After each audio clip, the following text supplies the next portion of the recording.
We need to stop by Under- another time.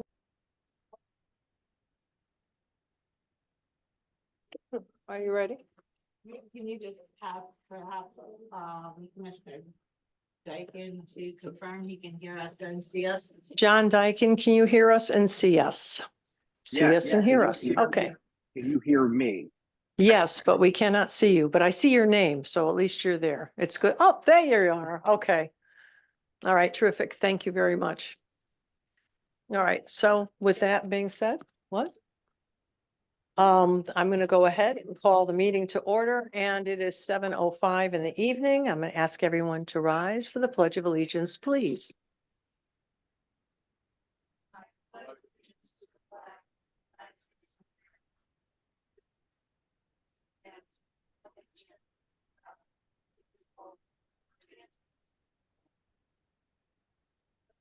Thank you, everyone. And now I'll ask our planner for the roll call. Maureen, you want to do roll call? June Daly. Here. Andrew Lou Millard. Here. Diane Joycey. Here. Tim Zigmont. Here. Ryan Rogan. Here. Carmen Veely. Here. Scott Hamel. Here. Steve Biella Jr. I don't see him. No. We'll mark as Hear from him, so. used, and John Dyken, alternate. Present. Okay, terrific. All right, well, John, stand by in case we need your help with any issues. Moving on, Certainly. we have, Thank you. okay, great. We have the approval of the minutes for December 20th, 2023. Has everyone had a chance to review the minutes? I have not, we postpone, Is that a we have a motion? I will make a motion to postpone approval of the minutes. Okay, postpone until the next meeting then? Yes, And that would be February 2nd, 1st, February 1st, 2024. So we have a motion. We have a second by Ms. Daly for the discussion. All those in favor? Aye. Those opposed, so moved. Bond reduction and release. Before we move on, I have a couple of items, just housekeeping items, if you Oh, would indulge us. yeah. I'd like to make a motion to add a calendar modification to the agenda for discussion. Okay, and that's the calendar for our scheduled meetings for 2024. Correct. Okay, we have a motion to add the calendar items on the agenda. And do we have a second? We have a motion by Ms. Jorsey, second by Ms. Millard for the discussion. All those in favor? Aye. Those opposed, so moved. Do you want to discuss that now then? Yes, please. Okay. On our calendar, the Lions Fair is scheduled, the Lions Fair is September 12th through 15th. When we adopted the 2024 schedule, we thought that the fair would be the third weekend and moved to recommend the date for our meeting to be September 12th. So we have a conflict with the fair, which many of our members are involved with. Yeah, so we want to move that 15th, I mean, the 12th, we want to move it to Delete it and move it to the 19th. September. Yes, 19th, okay. September 19th. Um, So I'll make a motion to delete the September 12th meeting and add a meeting for September 19th. okay, we have a motion by Ms. Jorsey. Do we have a second? Second. Second by Mr. Rogan. Further discussion? Any questions? All those in favor? Aye. Those opposed? So moved. All right. And then one other housekeeping item, CR Cog requested appointment of a member to the Regional Planning Commission. So I'll make a motion to add that to the agenda for discussion. Okay, we have a motion to discuss regional cog. And I know. I'm trying to. Can you control the volume? All right, well, how about if I hold it away?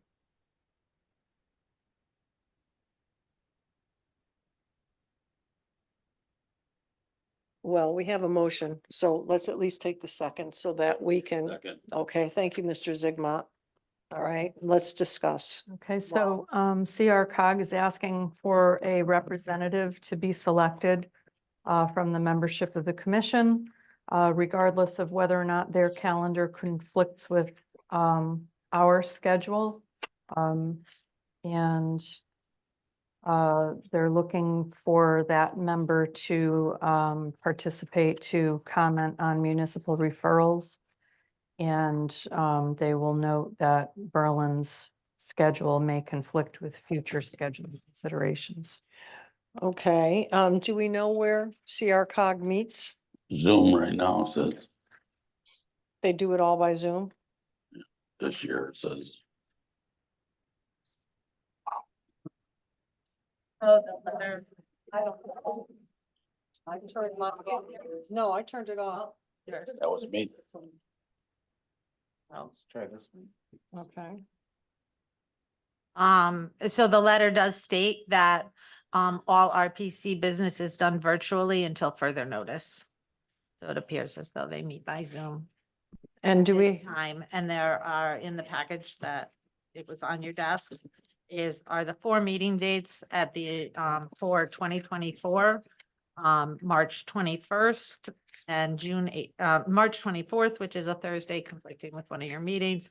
June 18th is a Tuesday, September 19th and November 21st, both will conflict with P and Z meetings. But again, I made the regional planner aware of that, and he said that happens frequently with because each town has meetings on different nights, and there are often conflicts, but they would still ask that a representative be appointed.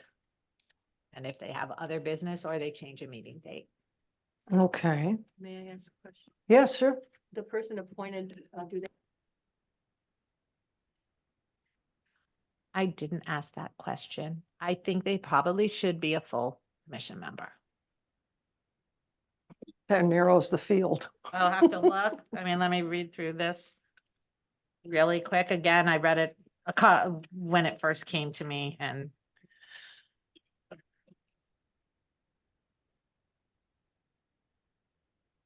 What, She doesn't know. you putting me on that again? Tim, you want to do it? it does say at the bottom of the page that it was going to That'd be awesome, too. all members and alternates, so that may leave it open.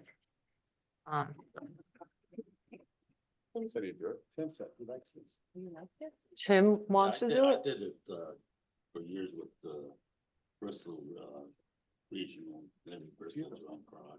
Is his speaker on now? Is your speaker on now? It's talking.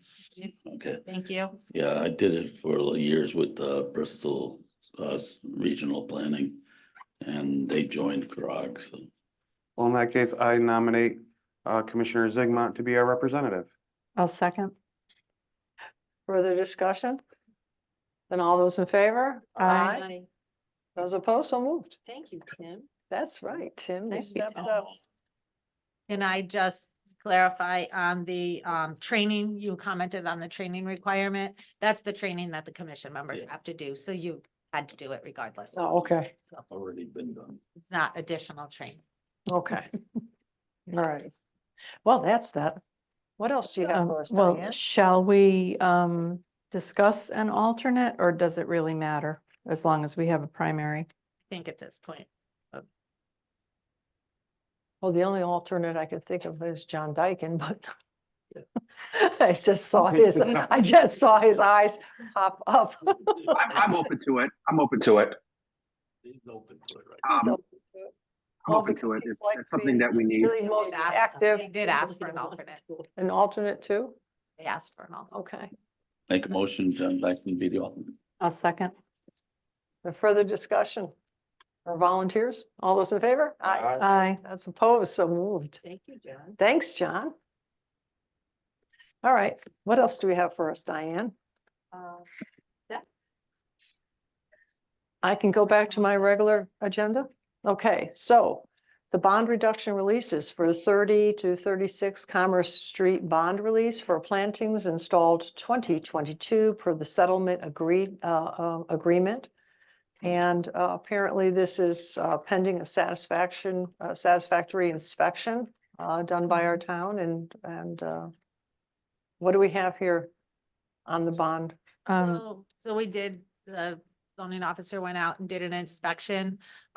We're verifying that there are a couple of dead plantings. Some of the landscaping has not survived. So as long as the settlement agreement, it doesn't conflict with the ability to reduce the bond, I'm hoping by the next meeting, we can have a recommendation for a reduced number. Okay, well, that sounds fair enough. It's not a typical bond where I could tell you it can be reduced or released.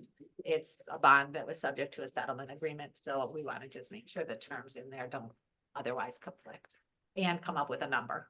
All right, so do we want this? Yep, continued? I'll make a motion to postpone this item to February 1st. Okay. A motion by Ms. Jorsey. Do we have a second? I'll second. All right, thank you, Mr. Rogan. Further discussion? All those in favor? Aye. Those opposed, so moved. On to commission business, a site plan amendment application for Jeffrey Mashaud, Complete Sheet Metal LLC for construction of a 12,050 square foot attached storage shed on the north side of the manufacturing building at 496 Four Rod Road, MBL 15-1-90-6-3 in the PI's 2 zone. And what do we have with this, Maureen? So Mr. Mashad is here to represent his application. Okay. Great. There is an echo in here and I don't have either microphone on. None of my microphones are on. Somebody- Over there, right? Is there anything on that side? Underneath it. What is going on? I think there's a volume control over Yeah. there. Underneath you.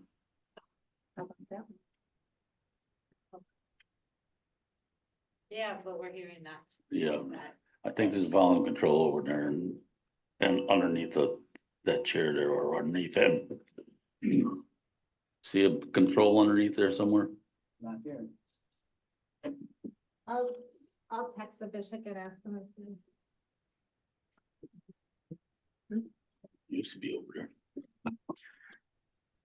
That's like, if you want to, I mean, this is our Do you have center, anything? but we're told not to touch any of Yeah. that, like. They get all upset. Turn down volume. There's nothing here, is there? Seems like we're all on microphone, even with the door. And I could.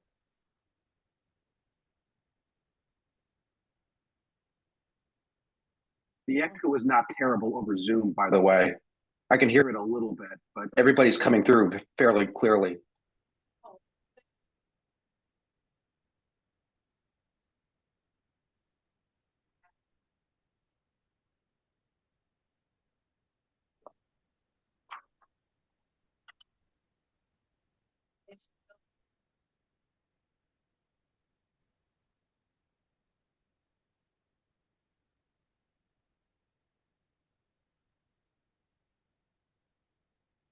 All right, we have Mr. Mashaud here. He's been waiting patiently. Thank you. You know, we're gonna do the best we can here. So thank you for your patience and good evening. Good evening, commission members. For the record, my name is Jeff Mashaud. I'm the owner of Complete Sheet Metal, located at 496 Four Rod Road, Berlin, Connecticut. Also a resident in town at 34 Victoria Court, Berlin, Connecticut. Looking for approval for our storage shed. It's a small addition on our existing building that we built 3 years ago. It's approximately 25 by 50-foot shed. There is an existing concrete pad that was poured at the same time as the foundation for our existing business. We just haven't gotten around to doing anything with it, and we'd like to put up a storage shed there for some overflow material that we're using in the shop. This area isn't going to be used for production, so we're not increasing any foot traffic with new employees. We're not in need of any more parking spaces. We currently have plenty of parking spaces. If you drive by, you'll see plenty of spaces open. We do have some additional parking in the front of the building that is unmarked, and also in the interior of the building that we do utilize for our own shop truck. So we did receive approval through the Wetlands Committee We're seeking approval from planning and zoning to move forward with this project. If anybody has any questions, happy to answer any. Okay, thank you. Brian, do you have a question or? I don't have any questions for the applicant, but I'll turn to Maureen if you have any staff comments. that you- I really. Sorry, there we go. This is Maureen. It's pretty self-explanatory. The, construction has begun, so pretty evident out there what is going on as evidenced in the picture. We did get comments from our, town engineer that with no additional impervious surface, or the concrete pad was approved with the original plan, it's this structure over it, that was not, and, that he didn't have those concerns. However, any disturbed areas as they do the construction should be restored, per the 2019 plan. As he stated, the applicant stated, he was talking about the parking requirement, and that's something the commission has to determine if that remains valid for the parking that was approved per the, 2019 plan, which, I'm sorry, I wrote it last week. The plan was approved and constructed with 14 spaces and up to 14 unmarked spaces, which are available in front of the loading bays.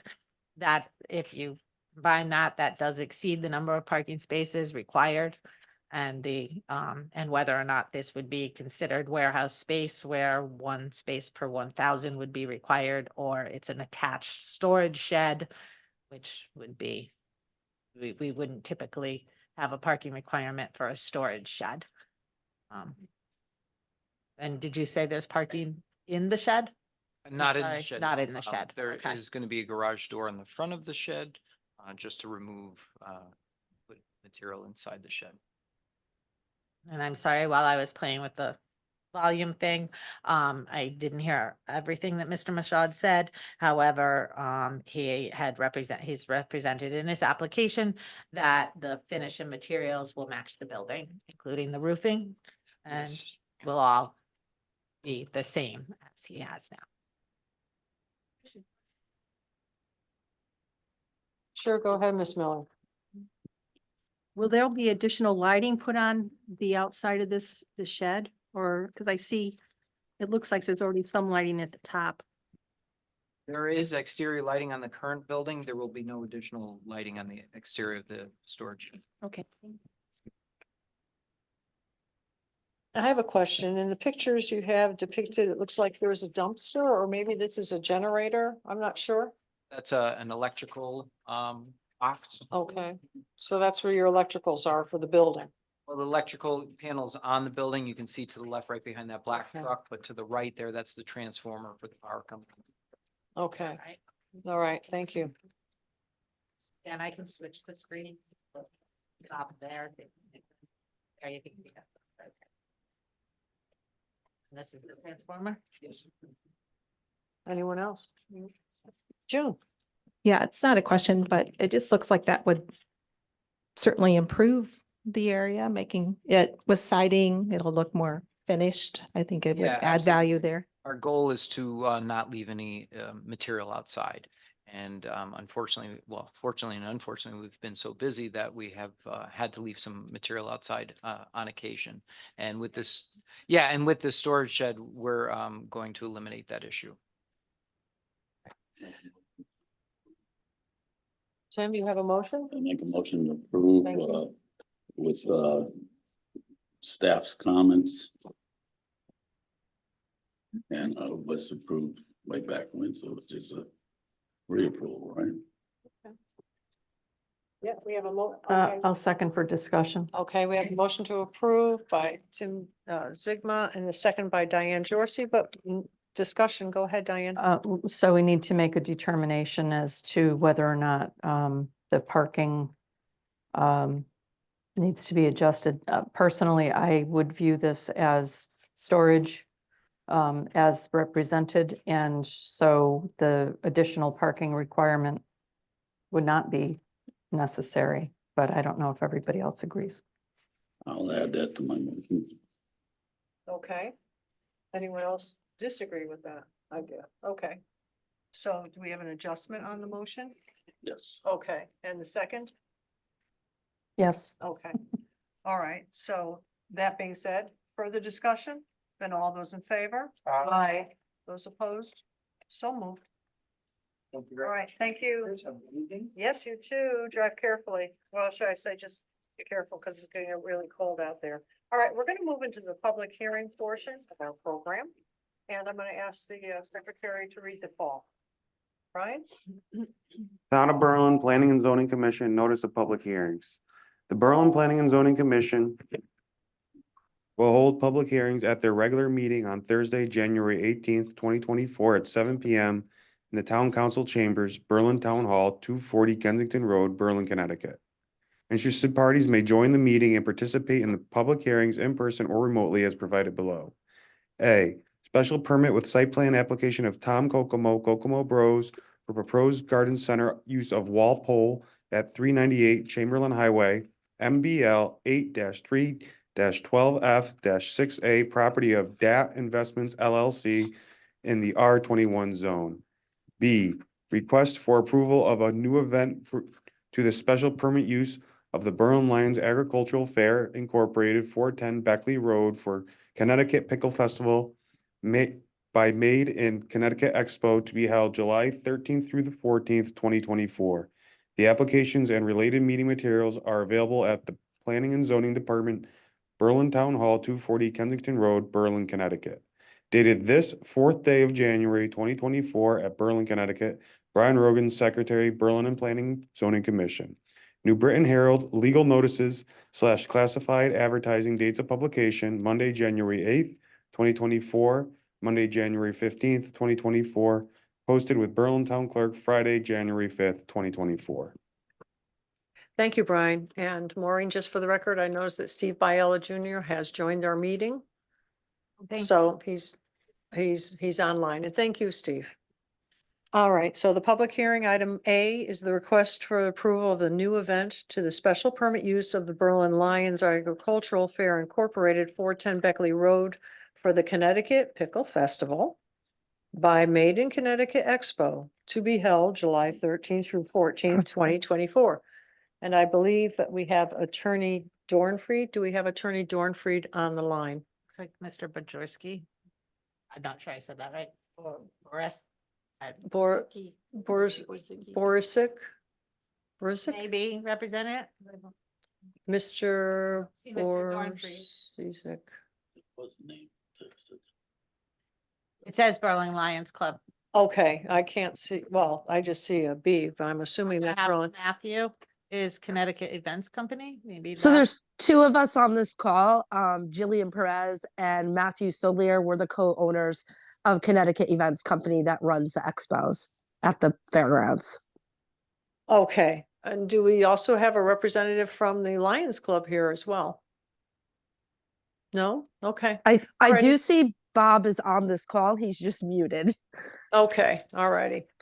All right, thank you.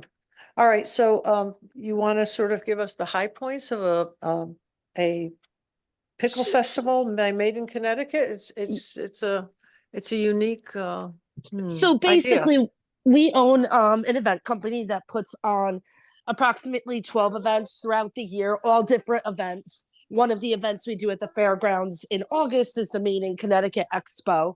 And we do numerous other events at other locations throughout the state. So this would be a first-time event called the Connecticut Pickle Festival. So what it's going to entail is multiple pickle vendors coming from all different states, not only Connecticut.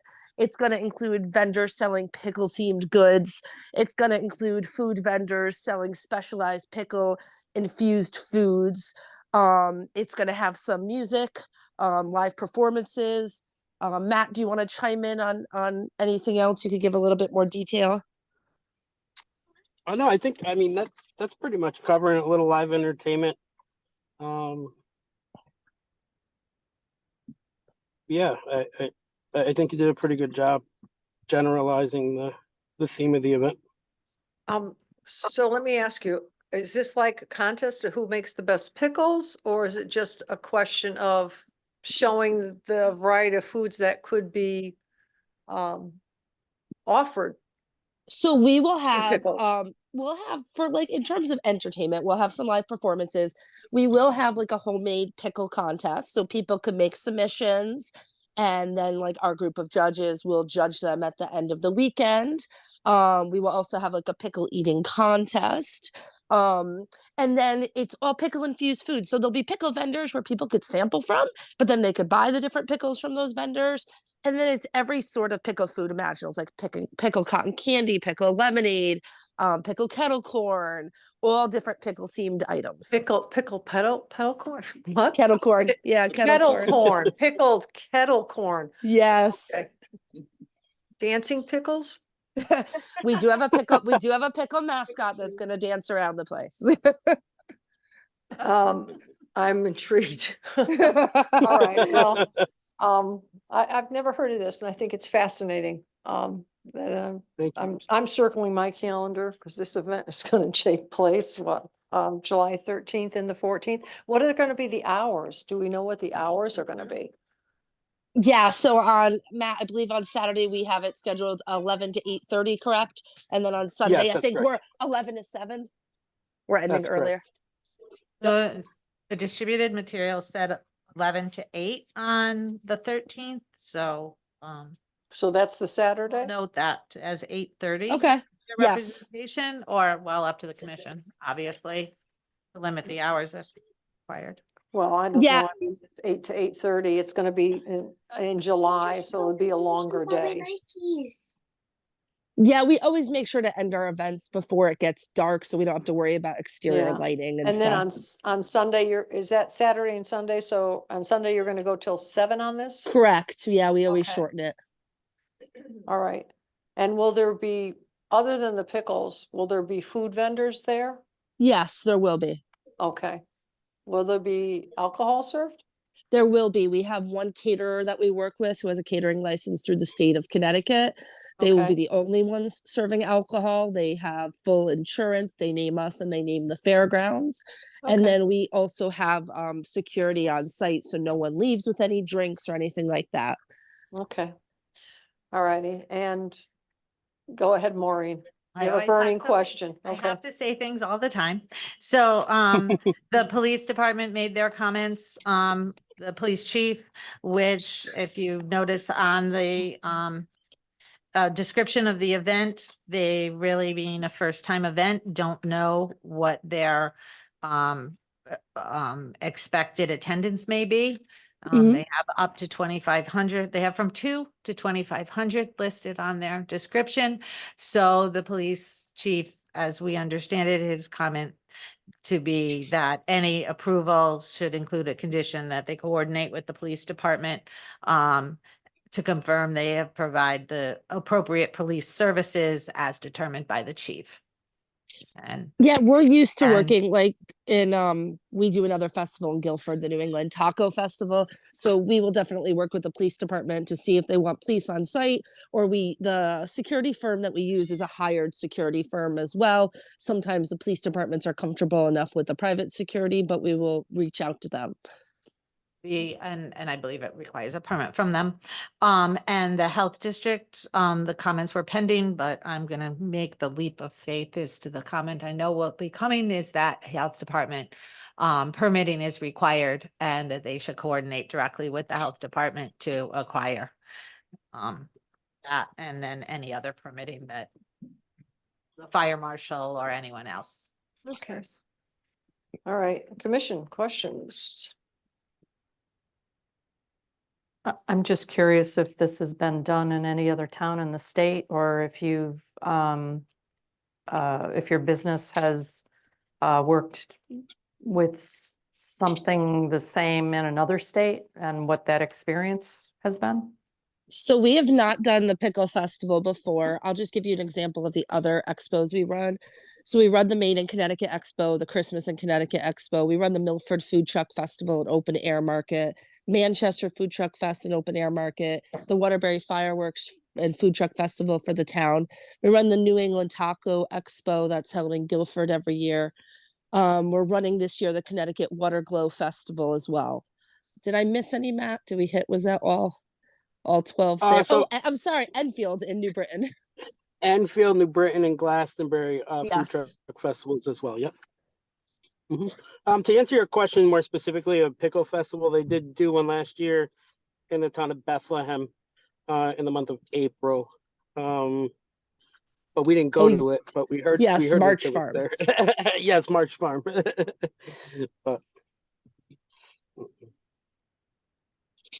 All right, anyone else?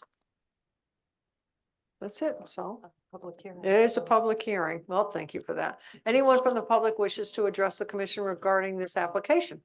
Now would be the time to address the commission. Hearing none, commissioners, anything? I'll make the motion to close the public hearing. Okay, motion by Mr. Rogan, second by Ms. Jorsey. Further discussion. All those in favor? Those opposed, so moved. Okay, on to the special permit with the site plan application for Thomas Kokomo Brothers for the proposed garden center use of the Walpole at 398 Chamberlain Highway, MBL 8-3-12F-6A property of the DAT Investments LLC in the R21 zone. Okay.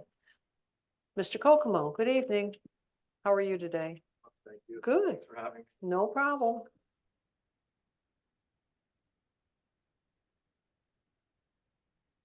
All right, Madam Chair, Actually, Commissioners.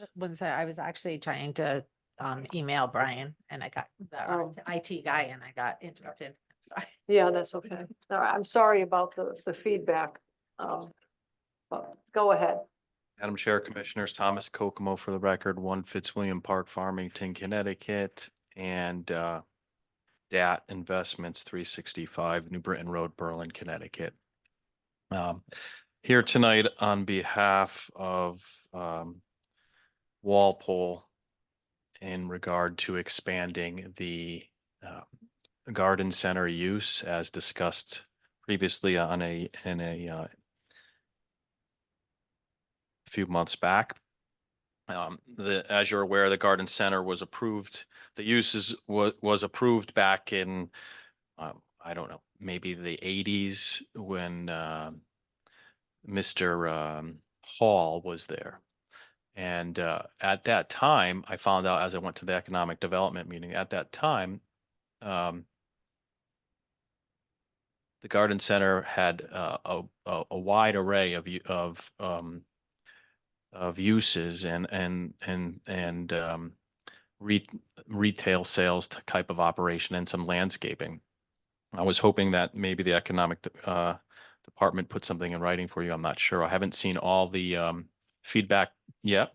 I did see some feedback from the staff members, all of which we'd be happy to accommodate if you are either way, whether you approve it or not, we'll still comply with all of the staff comments.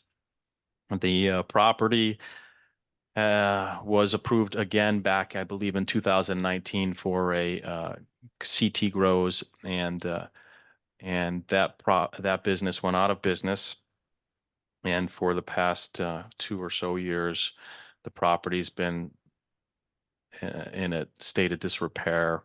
Maybe about 6 months ago, Maureen and her staff called us and asked us to start cleaning up the site. And we commenced, and we took about 12 dumpsters out of there with garbage and debris, and did as much as we could. And then Walpole came along, who lost their site in Farmington and wanted to open up both a retail site and a business for installation. I took them in, and I was given a notice of cease and desist. We made an application here, and we made an application to appeal the cease and desist. This application is before you prior to the Zoning Board of Appeals. So we're looking for an approval for Walpole, and some of their I got some of their uses, what they do, and what they would like to see the use expanded to. I would like to see it even in that use, as we discussed before, a garden center to sell items similar to like a typical garden center that you would see at Home Depot and Lowe's. But in any event, Walpole, their working hours from corporate, and this is from their corporate vice president of operations tells me their working hours are from 7 to 4 p.m. Their delivery hours are from 7 to 4 p.m. What is being delivered currently is fence material. What will be delivered if they are granted this use as well as a retail would be fence, and then they would expand it to maybe potentially cupolas, mail posts, lantern posts, lanterns, planters, window boxes. The only large equipment that they have is a forklift. They have carpentry, but it's limited and it's primarily done in the field when they're installing the fences or the cupolas. And they would love to consider operating a retail operation there. And if it's approved, they would hopefully go to lease. And they only have 5 employees and 3 trucks.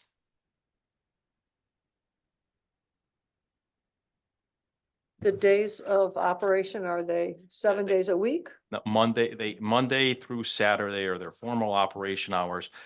They do have, he did say, sometimes in the summer, employees are given leeway if they didn't finish a job and they want to work.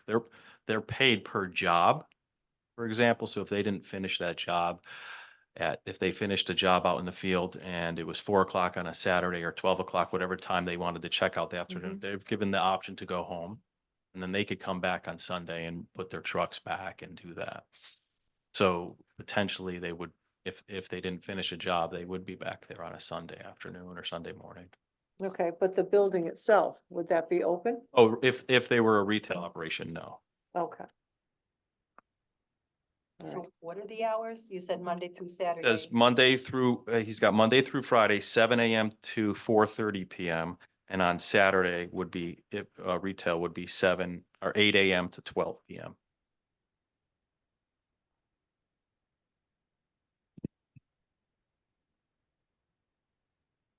Commissioners, any questions? I have a question. Yeah, go ahead, Jim. You had mentioned the number of employees are 5. Is that on staff at the location, or are these like subcontractors that put fencing material up? Do you add? That's their staff. They don't have subcontractors. Okay. So if somebody wants fencing, just a hypothetical, is the fencing on site, or does the employee have to go to another site to pick up the fencing to take it to the job site? So no, that their fencing gets delivered and stored on site. Would be and is delivered and stored on site at 398. And then from there, if perhaps you went online and ordered it, or if you came in and selected something, if they didn't have enough, they would get it delivered to theirs and then install after they receive delivery. Okay, so the greenhouses that are there now, are they gonna remain greenhouses, or is that gonna become storage for, do we know? Well, so currently they're using the whole building. Their lease does not allow for them to use the whole building, but I don't have another tenant. So therefore, their lease calls for half of the building. And I would love to see a garden center in there, full operating, so they would work simultaneously or in conjunction with each other. And those greenhouses would stay, and I have the intentions to keep them up. Okay. They're using one now, or they may be using 2. I haven't limited any of their activities because we're like in a state of limbo. Yeah, well, okay, so if you have this possible tenant, Whirlpool, that's gonna come in, are you interested in leasing the whole property to them? No, and they're not interested in taking the whole property. They're interested in taking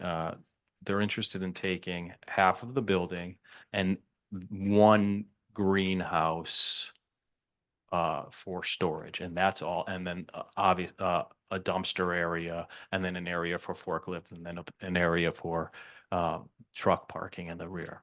Okay, so when you say they're gonna lease half of the building, as I'm looking at, I mean, I see one common entrance into that building. So are they gonna have the whole first floor? Or are they gonna be like, do you go through the door and their business will be to the right or to the left or? There's I'm actually how two, you- there's actually two front doors, believe it or not. So But I thought they were both together and they, there are double doors. yeah, And where those double doors enter, it's a 30 by 30 building, big square. yeah, And to the left of that, there's an addition that was put on. yes. And that door enters just that side. And I was going to build a partition because that's all they were going Okay, to take is that area. And then Okay. directly behind it is the greenhouse. yeah. They would take that greenhouse in that section. I ask these questions because I'm sensitive to the fact that it's in an R15. And although I do know that that's been a garden center in the past, I'm curious, I'm concerned over keeping the respectability between the garden center and the neighbors. So that everybody can coexist, so to speak. In other words, I don't want any problems caused. I don't want the action of this commission to cause any problems or heartache for the neighbors. But I don't want to stop a business from wanting to come in. So I think you could understand where my questions are coming from. Very valid, all very valid. And I think in order to coexist and I've spoken to Walpole and the previous approval that the business lasted for a few years, and then that's when it fell into disrepair and became a drug factory and that kind of thing. But when that happened, prior to that, this commission asked for a fence on that property line, and I've spoken to Walpole, and that's what they do for a living, and they said we would be happy, part of this approval, to build a fence on that perm area. So I believe, and I don't want to speak for the neighbors, I know they're here, in order to coexist, I think there's ways to meet common ground. The neighbors, but Brian, did you have a question before we? Yeah, Public? So I guess like the thing that I'm trying to figure out is how to kind of visualize what this is gonna be because they're only taking half the property. I mean, from the street, it still kind of looks to be in disrepair. Hmm. So if they're only gonna take half, it's nice I would love to see, a thriving business there. But I don't wanna just half the building, yeah, and then just have the rest be blighted. It'd be nice, even if they're just coming in to have the whole property cleaned up, maybe even then, so you could market it more successfully to a garden center. I agree with you, Brian. And the intent this spring, we got into the fall last year. We did a pretty large cleanup in the fall time, and then we stopped. The intent is to make it marketable in the spring with good weather. And if you turn around or you could see in front of you, if you see the existing building and where it's maybe the S or the T on existing, that would be a straight line, and they would take that section there, and then where it says proposed greenhouse, or that, I'm not sure if that proposed greenhouse all the way to the left is there, but the one directly behind, that's the one they would use. So yes, if I clean that up, we would like to keep all the rest of those greenhouses up and get it in a better landscaped mode, and so it would it would be more marketable. But again, the last business was not the only business to fail. The business before that failed. The business before that failed. The business before that failed. So, and it may, and back in 2020, that property was in very good shape. At that point in time, right there, that was in very good shape. The aesthetics or the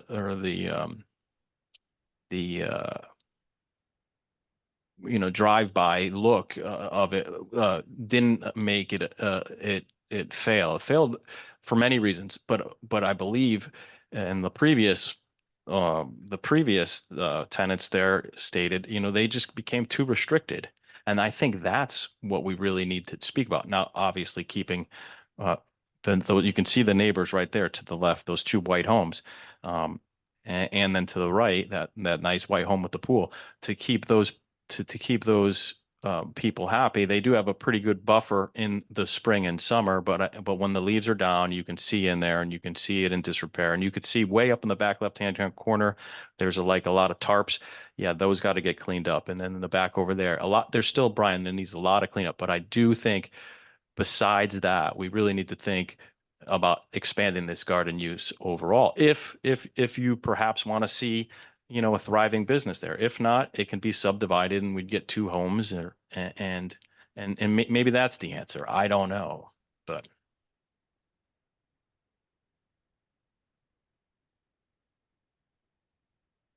Yes, Andra? Yes. And then Tim. Oh. Audrey, go first, then Tim.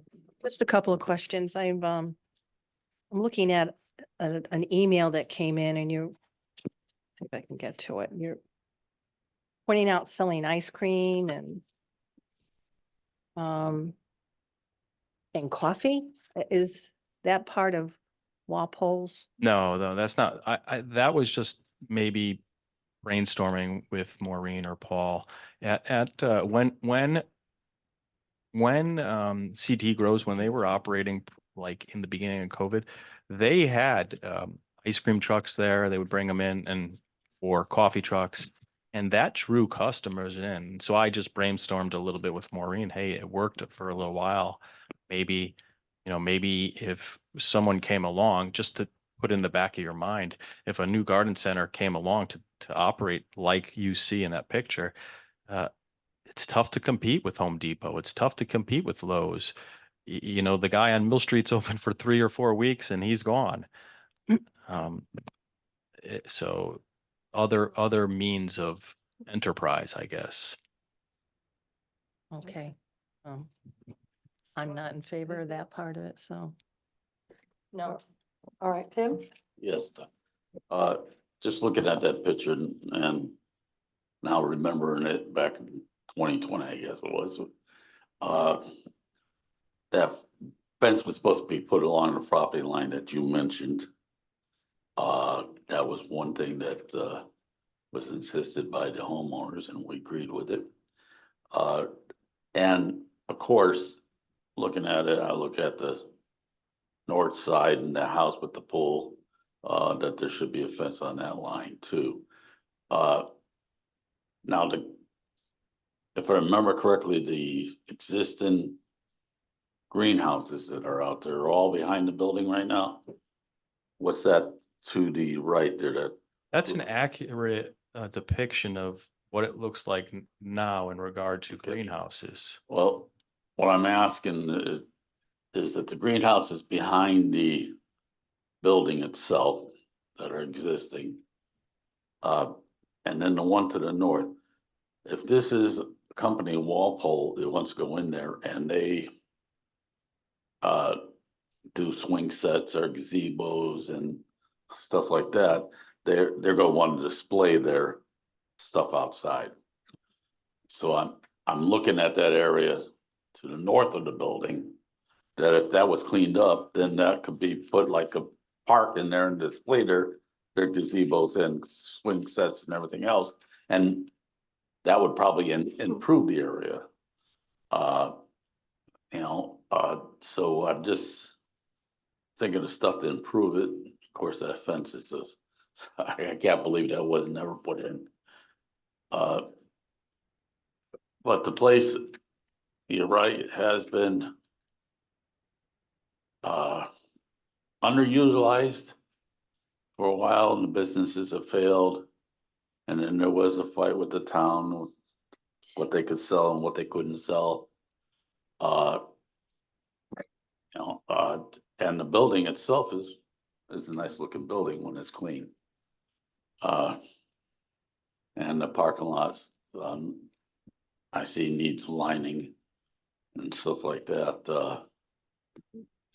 If there's gonna be business. in Really there. quick, what's in the back of there? I mean, we have the greenhouse. Or the back and then the All back. the way to the back. What's that? So that's steel for greenhouses, I believe 4 of them. The steel rafters or the skeletons. Okay. And then way in the back corner, that's tarp, like, I believe, which goes over the top of. So were there actually greenhouses all the way back there? Yeah, yeah. So, You can see, if you looked, you can, I don't know, if this is probably not today's picture because the top is not on that large one to the left. You can see the steel is still on the ground out there where there was to construct another greenhouse. sorry, neighbors, it looks that way now. All right, okay. The other thing I had is that I saw that the forklift with that company, Walpole. And, you know, you got gas job, forklifts, and you have propane forklifts. Propane ones don't make a lot of noise.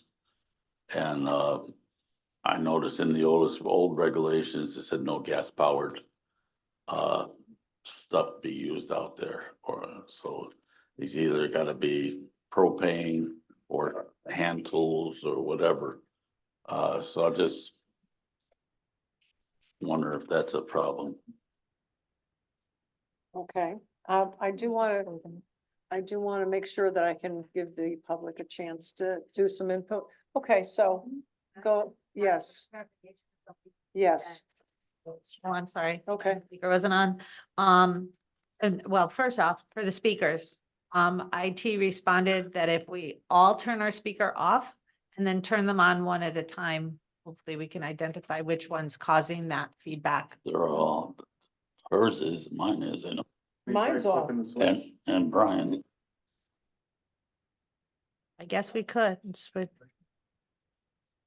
That might work, but he really said that we would be able to identify which one was making the noise if one went on at a time. That's really what he meant, so. See if that's what's making a feedback. Sorry for the delay, everyone. Testing.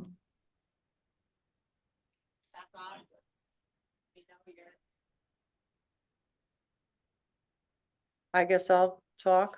Am I echoing?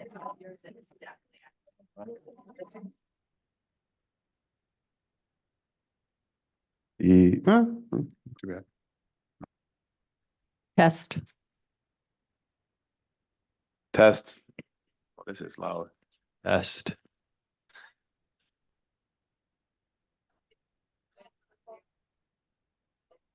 Because when I use, yeah, hold on. Yeah, yours is fine. So I can try this one. Does this one sound better or worse? That one's louder, but it doesn't have the echo. I'm not hearing the same echo. Okay.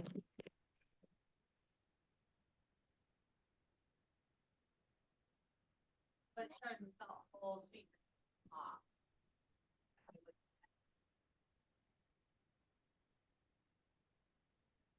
It's not that bad, you guys, from back there. It's really not. Oh, okay. I'll use this one. Okay. That was my first item, but now a question, for Mr. Kokomo is, you had mentioned installing the fence. I just want to make sure I have that location correct. Well, I What think, did what did they offer on the plan to do? So that the commission can, so they said that we'd have to identify the property lines. And then, if the trees are, if the trees are on the property lines, they'd bring it back into our property 2-3 feet, as long as they didn't kill the trees, right? So further away from the trees, so they weren't within the root area. And then, so that was the plan. along the southerly property line, is that Yeah. where you're talking about, or Yeah. along more of it? That Just whole this line, southerly- not this line. Yeah, no. Okay, so over along the southerly property line, and then so far there's been no discussion, and mine evidently is echoing as well. No discussion of the type of fencing at this point. No, I mean, I'm not sure if there was a type of fence approved at that time. I didn't go back into that file to determine that. we don't, what are your do you even know what your regulations are on the, if it's a 4 foot or 6? Be foot? 6. 6, so a 6 foot white vinyl fence solid. And then, Tim brought up a good point. Not in your comments by staff, but the parking lot should be striped and lined for parking. I just wanted to clarify that so everybody had the, I'd like to go to the public to see what they have to say or what kind of questions they might have. So is there anyone here from the public who wishes to address the commission? Yes, ma'am. I'm just going to ask that you get up, use the microphone. Please state your name and address for the record, please. And we'll hear you out.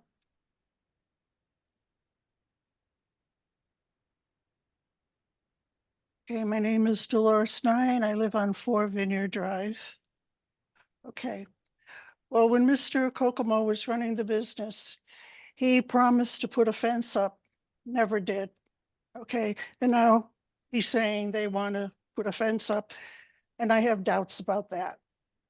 Number 2, he stated, if I'm not incorrect, said the previous owners had coffee. They were selling coffee, and an ice cream truck would come by.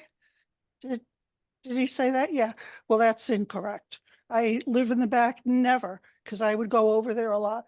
They never had coffee, and there was never an ice cream truck there. Maybe an ice cream truck stopped and turned around, but there was never an ice cream truck there. So I don't know where he's getting his information from. Okay, number 3, he is, to me, he's doing everything backwards. He set up shop there, put a mailbox up there, renting out the business, and he lied to one of his employees, because I talked to one of the employees and I said, there's not even a permit here. And he said, oh, yes. He said there was a permit, but it never was, because he found out after that he didn't have a permit to do this. So my question is too, is why is this going backwards? He's doing everything, setting up and doing it as if it's legitimate. And now he wants to come and make it legitimate. That's not the right procedure. You do things. So I have no trust in him at all. And as far as putting up a garden center, I don't believe that either. I don't believe that either, because there's been so many discrepancies in what's been going on over there. And he said he cleaned it up after myself and John had gone and complained about the mess that was there, that I think you guys got pictures the last time we were here, the last meeting. So I just have no faith at all. Okay, and another thing, they cut down the branches that were hanging over on his property, and I think they can do it, but they didn't even have the decency to come over and say anything to me, because they had big trucks like the kind that deliver food to grocery stores. So I live there. My family room is right in the back there. I see all this. So even if he's doing all of this within, working hours, it's a art residential. This what he wants is not residential. And it disturbs the neighbors. And we've had to tolerate this now for going on almost 2 years, when he owned it and then when this company is in it. And I think it's very unfair. I pay a lot of taxes that had gone up $30,000 that I pay the tax rate on. And I'm really getting fed up with this. And like I said, I have no trust in him at all. And also, kerosene or gasoline last year was poured on the property. If anybody went there and lit a cigarette, I don't know what's going on. But I'm very, very, very upset. I mean, I'm a single person now, and I'm just upset. I just can't take this anymore. Okay, I appreciate what you're saying, but I just want to step back for a moment and just clarify. You said that there was gasoline and kerosene poured on the property? Yes, What, why would that happen? What, do we know, was it in one spite. spot? I don't know who, it was spite. What, okay. Tom, okay, okay, hold on for a moment, John, because I just want to give Mr. Kokomo a chance to address that. Was there disposal of kerosene or gasoline onto the property? Chair. Was this with the previous owner or were you? So I own the property. Yeah. I Oh, own the. okay, I'm just going to be fair to both of you, okay? Because I want to understand, the commission wants to understand, because that's a serious allegation. And so I would like to understand if Mr. Kokomo was depositing kerosene or gasoline on the property and to what means. Absolutely not, Mr. Veely. So let me give a background to the commission. In 2018 or 17, or 18, I believe, I purchased the property with a few other people. And the business was, I was a limited partner in Connecticut Grows. I had no operation exposure to the business. The business went into, it started to fail, and the taxes weren't paid by the business per their lease, and the business and the building and the property all went into foreclosure. The mortgage note that was purchased by a private gentleman, and a foreclosure was started. The property was foreclosed upon, and then I purchased it back after that. During the whole foreclosure process, I stepped foot on the property, and then the police were called. And so I would not come around. There was, the other two partners were running, Maureen is very aware of it. We're running, some sort of drug operation out of there. Okay. The cops smashed the doors in and raided the property. There was someone living upstairs. What happened during that year and a half to 2 years, I have no idea. I wouldn't doubt that gasoline or kerosene was dumped by these individuals. I wouldn't doubt that they tried to sabotage the building because they were losing it. I wouldn't doubt we've found since then, since we've taken ownership back, broken pipes, kicks holes in walls.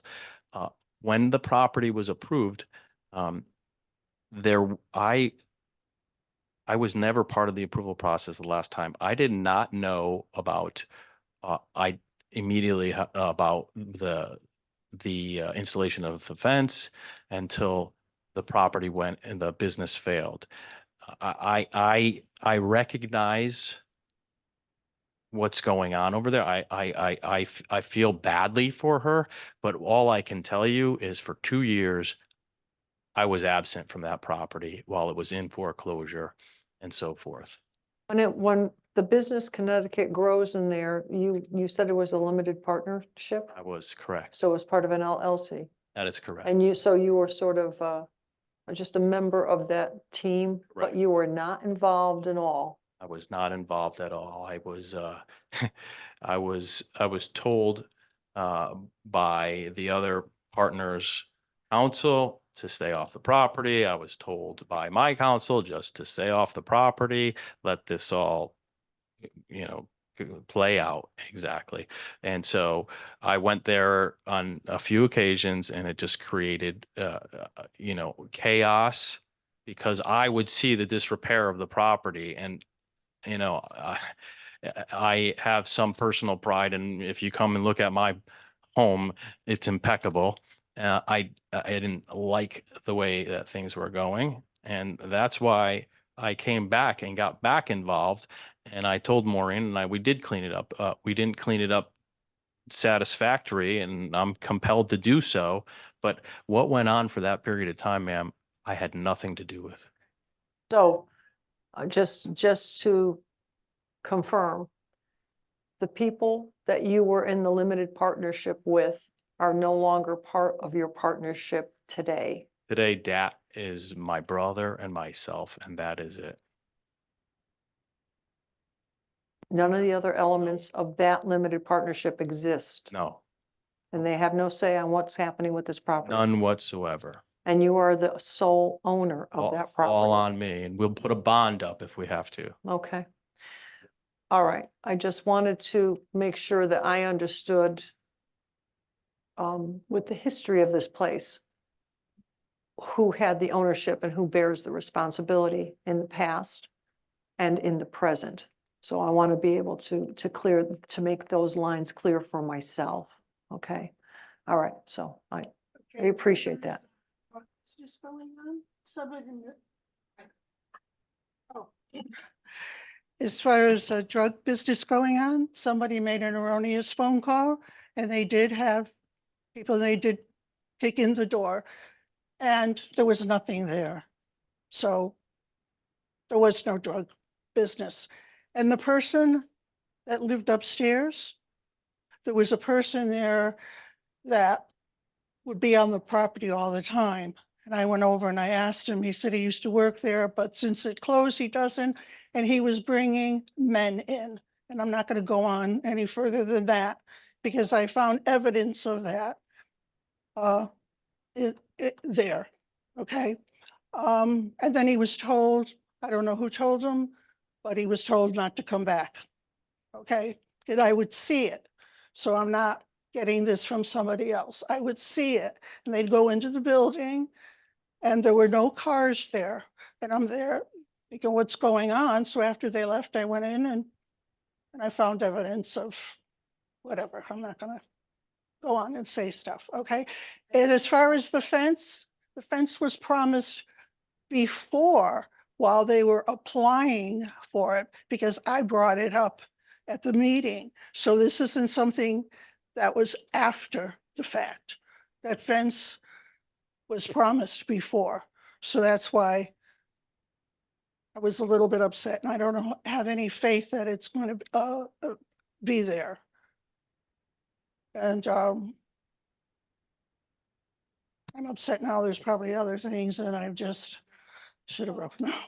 No, I mean, I've never had a problem with any of the other people that lived there. Okay, I mean, that had their businesses there. And as far as the one before him, went out of business because they came to the town because there was and I sat there, there was a meeting, he was bringing in a few things in the gift shop that the other person, I guess that was in competition with them, made a fuss about. Yeah, we Yeah, understand remember that, that. but I And understand that history, yeah. Exactly, and then the business just Folded, folded. yeah. Okay, terrific. Thank you for your comments. And Tim, I know you were at the map, but I also know John, Yeah. John O'Brien. Did you want to address the commission? I'm sorry, I just wanted to make sure that I took her testimony and understood it. Thank you. Okay, first, there's around 30 some, 30, there's about 30 some pictures. Somebody's got their mic open. Not me. Okay, whatever. There's around 30 some odd pictures that are floating around. Okay. There it is. Try using that one instead. Okay. Can you hear me now? Oh, yeah, I can even hear it. I'm definitely here. Stay away from this mic. Okay. Try to turn it. Okay. We don't have the planning zoning, the council sits up here and nothing happens. We come up here. You guys are tough, that's why.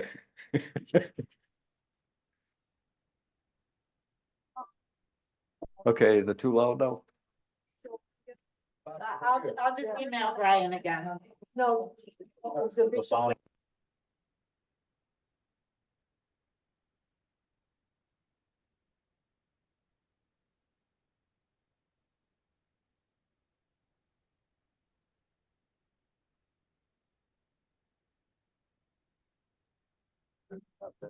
He's the IT guy and he's the director of the Brian department. tells me that. Now it's working. Home. Okay, I don't work here, you work here, I'll touch it. okay. You don't have to. Okay, I,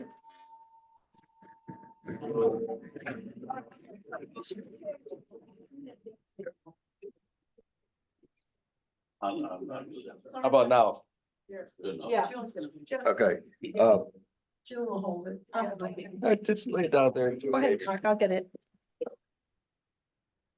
Okay, there's around 30 some odd pictures floating around this town hall, but anyway, I'm actually looking for the pictures. Sorry, I'm looking for the pictures in our digital file. I thought they were in the meeting folder for today and they're not. So I'm trying to find some of those pictures to share. okay, name is John O'Brien. 12 Vineyard Drive, my rear yard abuts the nursery, and I know a lot of stuff about that nursery. I lived there for 34 years. And everything, and I could tell you exactly what was going on, but anyway, the back of Dolores's house, looking from the nursery, she looks out her house and sees a junkyard in plain English. And I want to say one thing here before we really get into it, is credibility. If you have no credibility, you have nothing. That's the way I was brought up. And anybody that knows me, I've been in this town since '77, Chestnut Lane over to Vineyard Drive. I know a lot of people in this town, and I'm a very credible person. I don't lie, I don't bullshit, but I heard a lot of lying tonight and a lot of exaggeration from this guy here, Paul Kokomo. I want you to address the commission. Okay, but anyway. Because I want to know what your concerns are. Okay, my Take your concern about personality out of is the nursery. And just, here's one picture of the nursery looking at Dolores's backyard that she has to look at all the time. But there's a lot of pictures floating around. If you want to pass that along, you can have it. Can we number this like number 1 or? I don't care what Please you do. You know what? He can do it. So you don't have to do two tasks. Okay, as far as the history of the nursery, Alan Hall, when he owned it, he was a sweetheart, kept it very neat and clean. No problems with Alan. Matter of fact, Alan owned the lot that my house is built on and Dolores's house is built on. Alan kept it so you could look out in the backyard and see trees and everything. Now, we'll get into tractor trailer trucks. Now, I think Mr. Kokomo said that they leave 7, 8 o'clock in the morning, they don't come back. Well, 5:30 one morning, I hear beep, beep, beep, beep. It was a loader loading up a truck. 5:30 in the morning and everything. Right down to town hall I went, police department and all, and everything, 7 o'clock, straighten that right out and everything. Now we have basically August, September, October. If you're in your rear yard, sitting on your deck, if it's warm in October, what do you hear? Trucks coming in, backing up, beep, beep, beep, loaders, beep, beep, beep, beep, beep, and everything. So it's not a friendly neighborhood environment anymore. Not only that, but everything, we're gonna go back to, I got pictures. The filling of the wetlands, where the hoops are. Mr. Kokomo says, yes, I would like to basically have those as greenhouses. Well, Michael didn't say is those greenhouses are built on wetlands. And if he denies it, I could prove that he was on the tractor with all the parking lot scrapings. 20 10-wheelers came in at that time, filling into wetlands. State of Connecticut was down there, took all the pictures where it's filled right up into the brook. By doing that, he flooded my rear yard. Looks like I have a lake in my backyard and we have a lot of rain now. My neighbor next door, the same way, all the way down. Because it used to go in towards the nursery and back out. And now I used to call those holding areas. Now, the holding area, because he filled it in, comes in our rear yards and everything. I used to cut the grass in the wetlands before the brook with a riding lawnmower. This year I couldn't do it. I went out and bought a push mower. I still couldn't do it because of Mr. Kokomo filling it in and everything. He says that he cleaned it up. That's bull that he cleaned it up. He moved one junk pile to another junk pile. I was gonna meet him halfway. I went and pressure washed that front of the building, the side of the building. I figured, okay, he's gonna clean it up. I'll jump in with him because I wanted a clean environment when Allen Hall basically ran that place, you know, like, Okay, so, go ahead. Maureen, can you put the picture up of the aerial of the property? yeah, if you could do that. If you have, Can I just say that the enforcement is being dealt with by going to the zoning board of appeals, that's being appealed, and the photographs he's talking about are in that file. We have some of the pictures copied, and I think I took the file I could grab, but Polly was working on that to get ready for their meeting next week. So I did text him to see if I could find those to pull up as well. But I'm just trying to distinguish why the files aren't the same. They're two separate files. We have the planning and zoning application file and the enforcement file that are separate actions. Maureen, a comment was made that they filled the wetlands in. yeah, if you could bring up the picture, I'll point it out. I want to see the picture. And was there any action from the town taken on that? I've been down to town, state of Connecticut. Lay those. Yeah. Yeah. And we've had this from the state, you know, has also walked the property at the request of Mr. O'Brien. They went down as well. I don't think they were notified at the same time to go out together. So our agent didn't go when they went. Our zoning enforcement officer over the years, and I actually was just looking through the file, looking at planning enforcement on the property from the time before Connecticut Rose Garden Center was there. That was a different garden center. And we just have years, 15 for files on the property. So both our zoning officer with regard to complaints of the activities, both Walpole and Kokomo have that as owner principal have gotten, as well as Walpole, got secret orders from our zoning officer, the wetland agent, done investigation as well, and the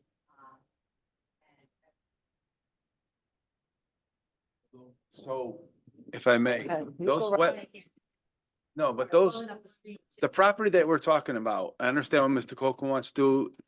But the problem I have is, how are these wetlands filled in and nothing's happened, like no actions taken? I don't understand it. If it's a wetland and it's declared wetland by the town, how in God's name did this ever get filled in?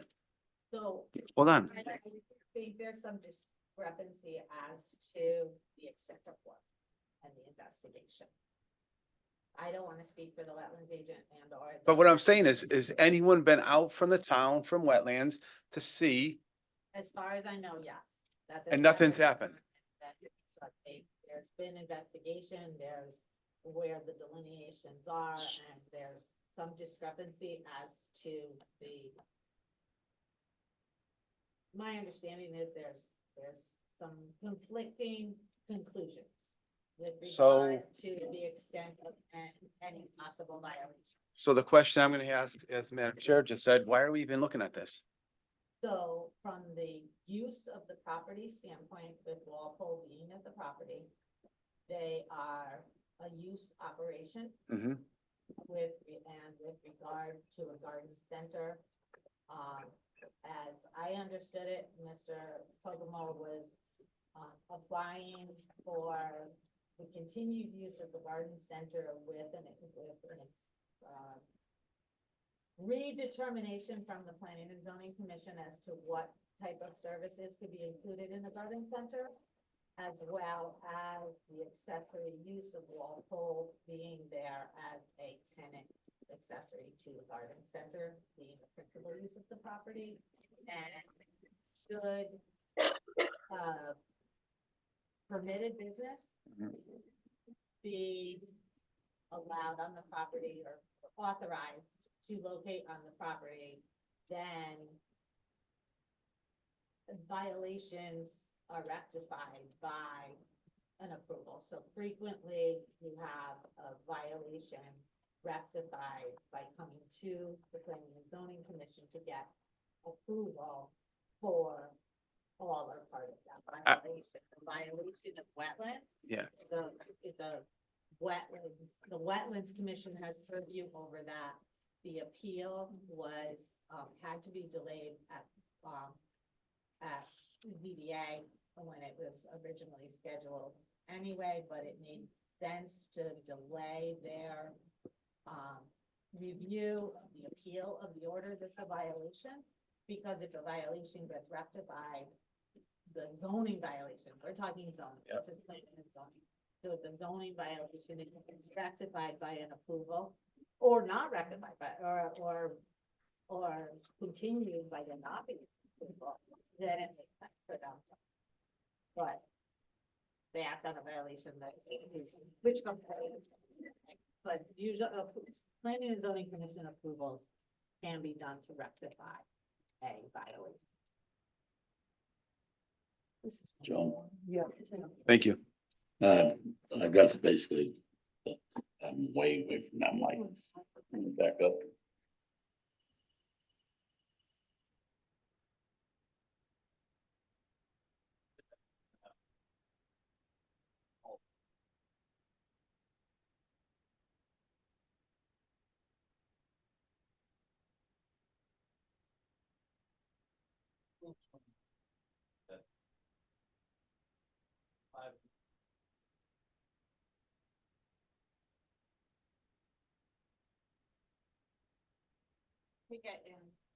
I think I can preemptively answer that question. The greenhouses, the additional greenhouses that are shown with the 8, I think, is that the right number? 8, you remember?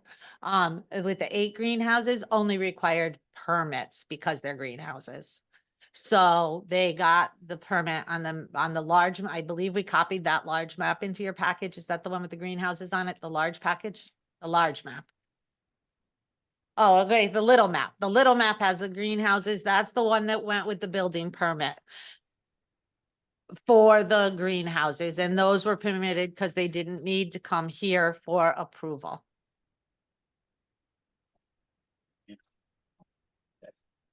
Those were approved.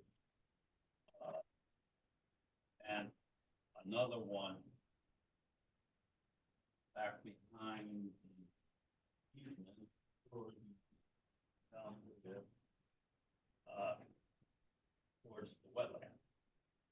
I looked up on that map. Not- One, oh, two, sorry. I think 3 greenhouses towards the back. The property that's just got hoops right now and the parks on the ground.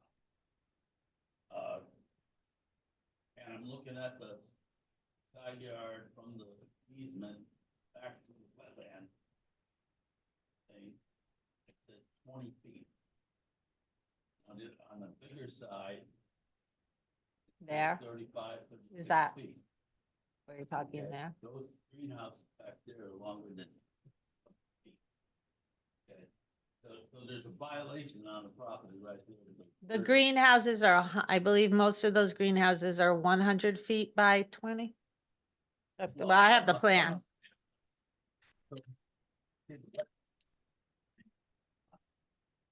20 feet off the, sanitary sewer easement. You see that, that road? Right. Dirt area there, 20 feet. Okay? And 30 other feet. So those buildings move back down there, 100 feet long. There's a big violation on the property. And into the wetland, way in the wetland. And if our wetland agent hasn't figured it out, they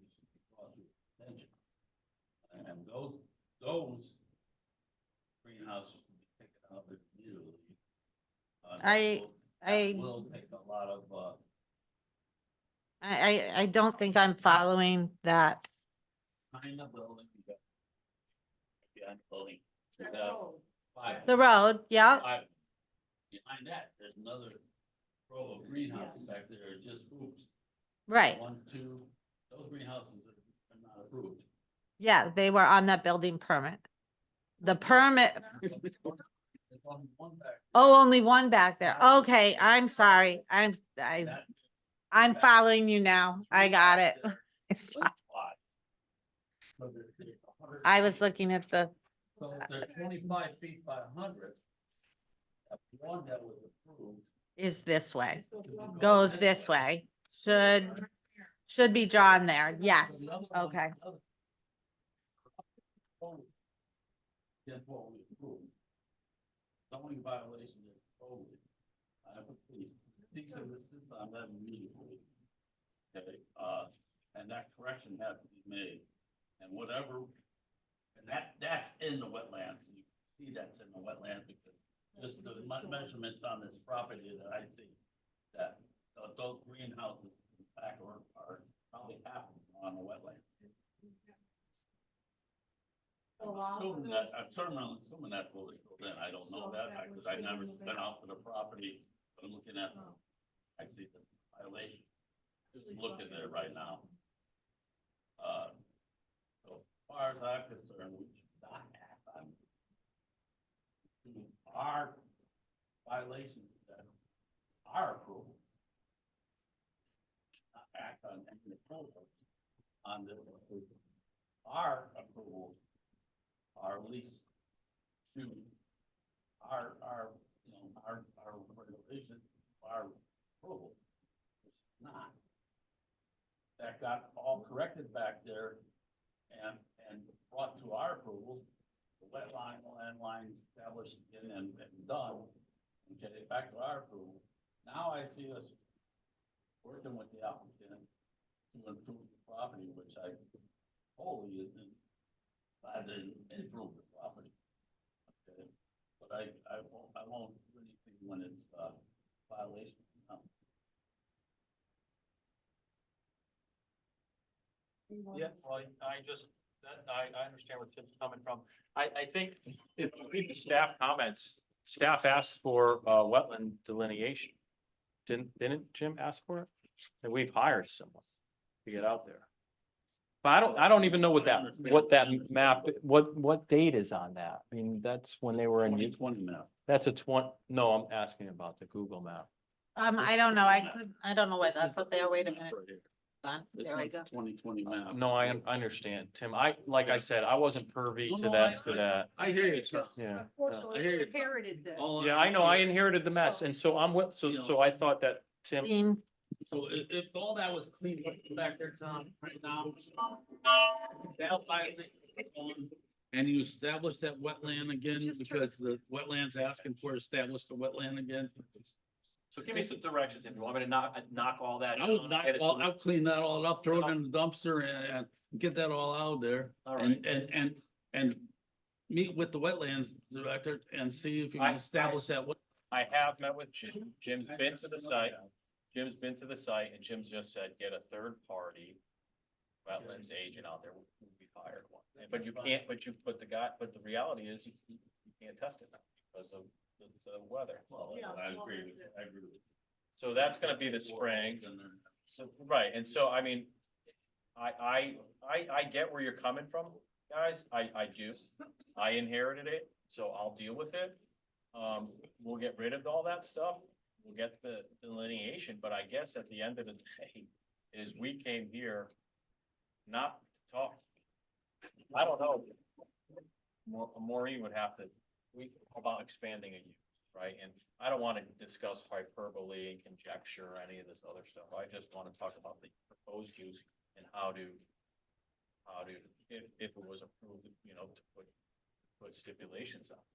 Yeah, hold on. We're,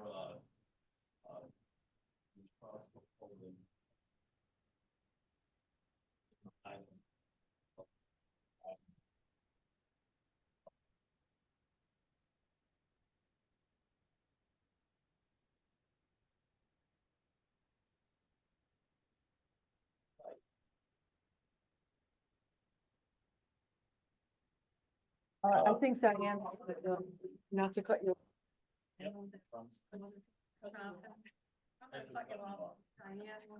And then I think, John, is there anything else? Yeah, go ahead. We are. Can you do me, a favor? Can you take that photo shot and shrink it down on the back wall for a minute? He wants to point.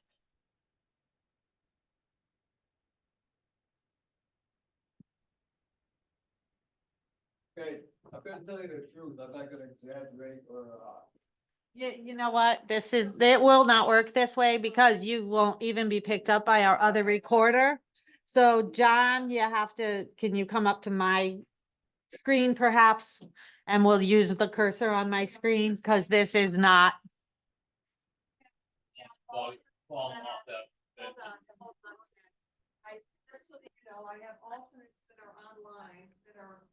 Oh, I see, okay. Got you. So you Okay. can use my mouse and they can see it They can see it. dancing around. So I'm sorry, do you want to sit so that you're more? Okay, I'm gonna start over looking at the property on the far right-hand side. Here,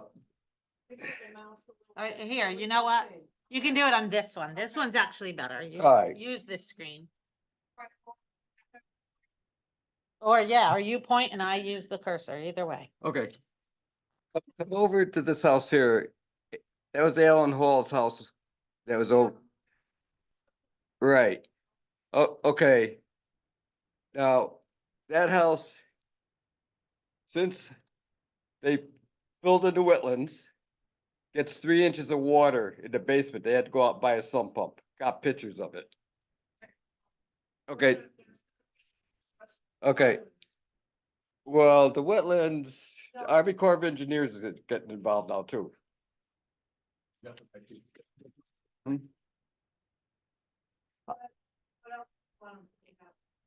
Okay, all those hoops that Mr. Zigmont mentioned.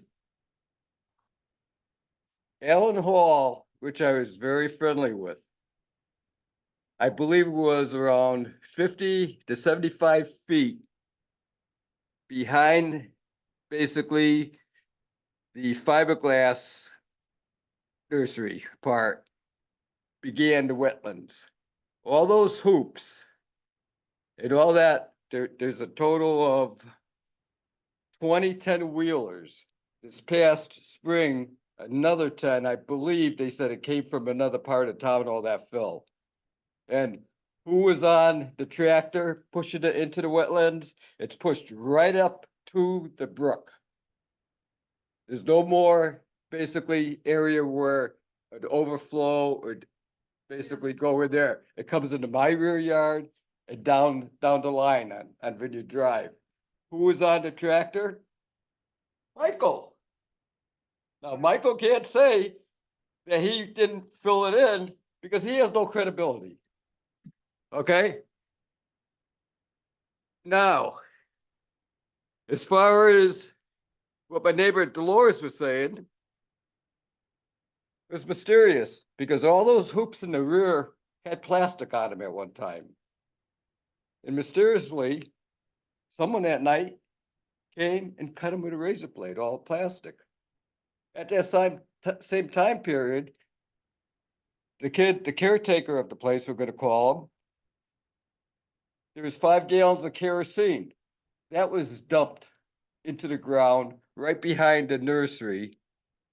And everything spilled over. Next day they came in, all they could do was smell kerosene back there. There's 5 gallons of kerosene in that soil and everything. Okay, so there's vandalism, and I'm not gonna mention who. You know, so now from my rear yard, I'm the second house in. So the pile, this pile here, Michael said, "Oh yeah, Mr. O'Brien, we're gonna clean it up." He certainly did. He moved it from there over to there.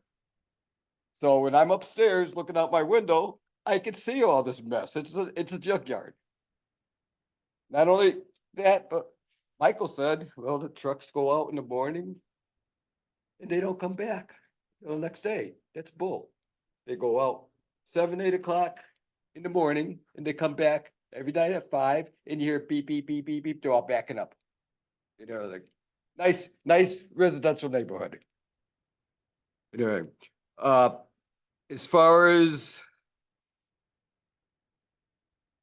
covered the wetlands are filled, a lot of wildlife, a lot of coyotes, bobcats, and everything else. Field mice, a lot of field mice coming in to people. One neighbor had them in the ceiling. The next house up just had all the insulation replaced because they got in. The house across the street from me, the same thing, they got in and everything. It's all coming from that nursery. They're thriving back there and everything. The-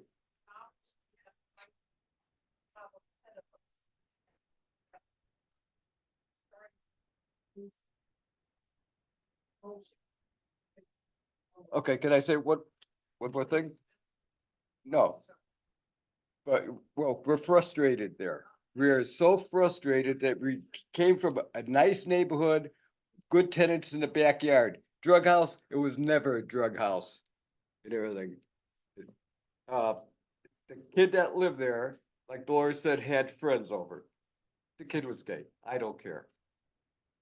His friends would visit him at night. It was no drug factory. That was someone to try to get this nursery out from two other partners. Because in front of my house, I looked out, it was 5 o'clock in the morning. I woke up my wife, I says, there's all kinds of cars in front of our house. Then I see the police cruiser at the corner.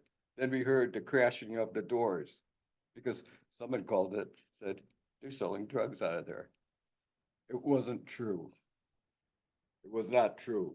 It was a made-up story to get that place back onto one person's name. Credibility, just remember what I said about credibility. Okay, but if you lie once, you can't trust people. First house, I feel sorry, Dolores, by herself. We're about the same age, so I have to watch out for Dolores. And they're like, I have to watch out for my house and my retired nurse next to me. I'm like the security system for 3 houses because of that dump in the backyard. He will never clean it up. He promised. I'm frustrated, Mrs. Billy. I am frustrated and everything because everything he said he will do, it got worse. And as R21, how could they be running a fencing business with their plaque on the front? I got a picture, their plaque wall pole with a mailbox right there, with their trucks right there, with a tractor trailer truck that stayed there overnight. The next morning, they unloaded it. So we have tractor trailer trucks parked there overnight once in a while. Now, Chamberlain Highway, I don't know how true it is. Tractor trailer trucks are not supposed to be on the Chamberlain Highway. And I have a picture of the tractor trailer truck. I'll give you all pictures. I had so many real good pictures.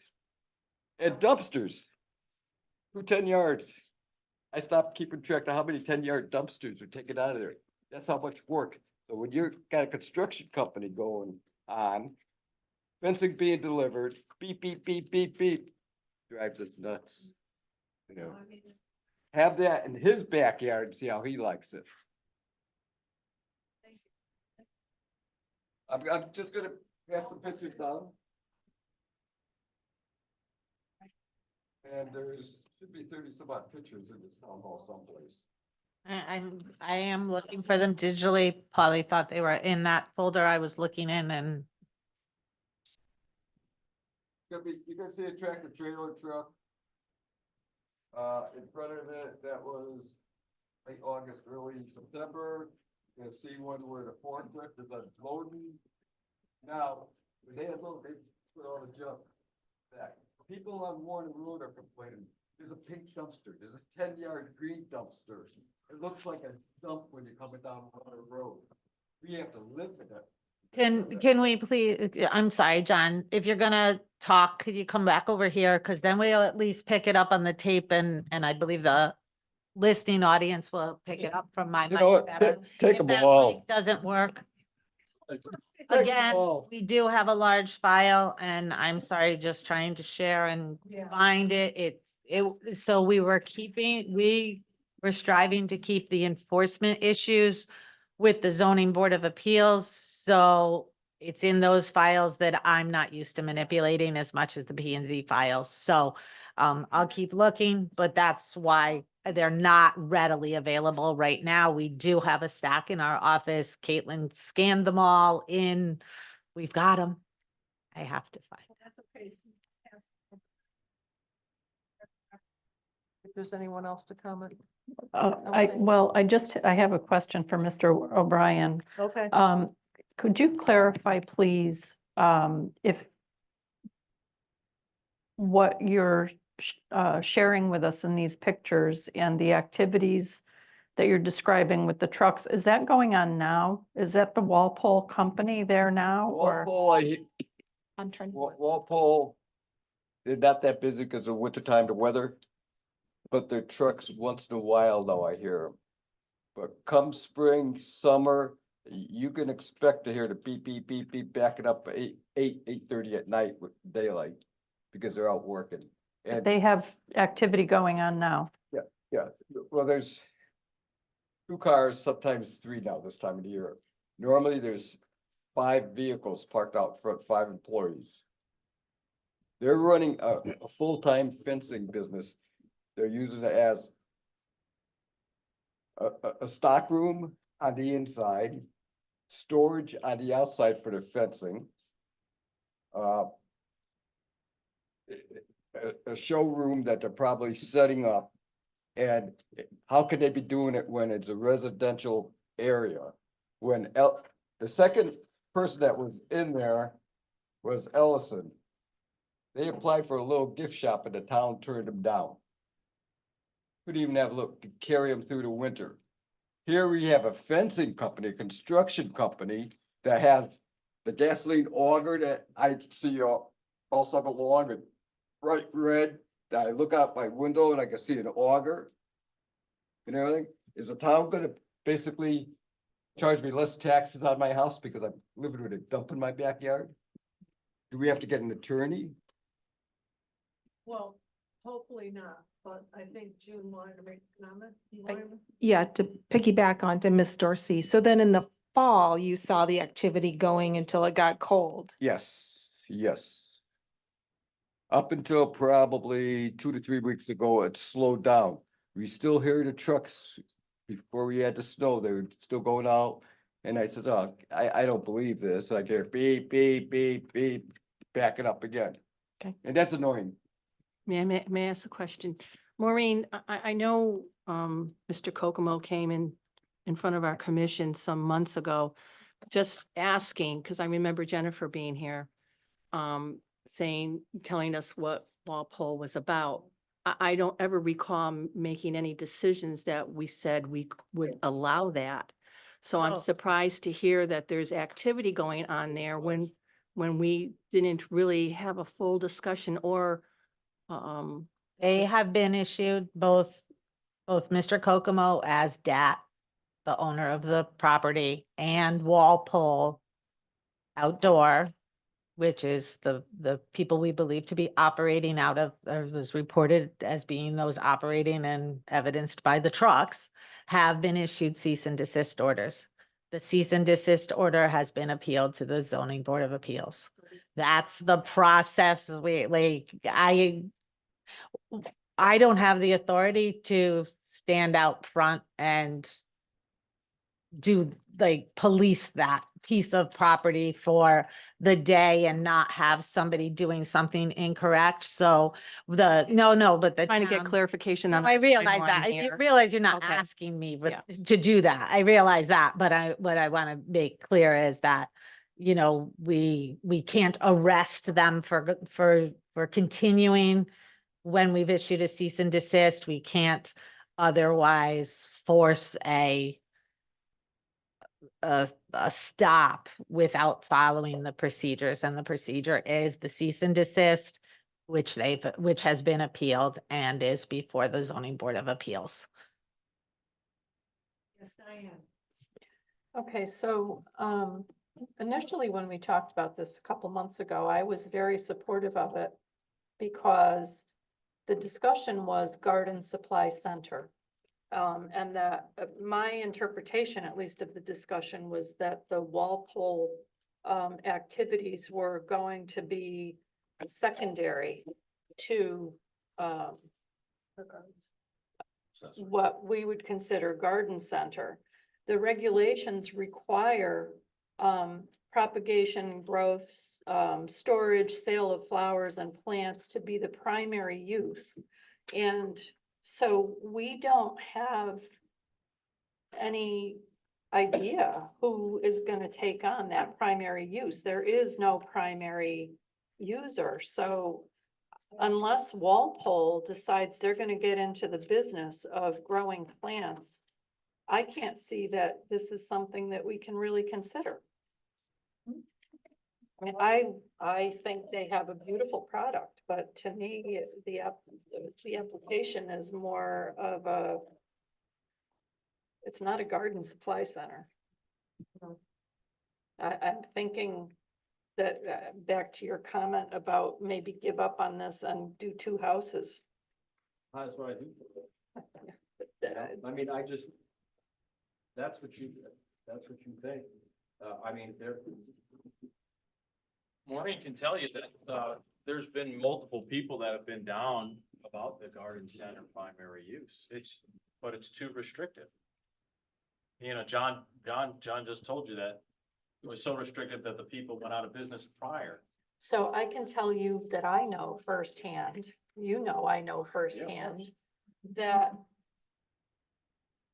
the garden center, half of it needs something to supplement it. The garden center half isn't going to be successful without having the ability to have add-on sales.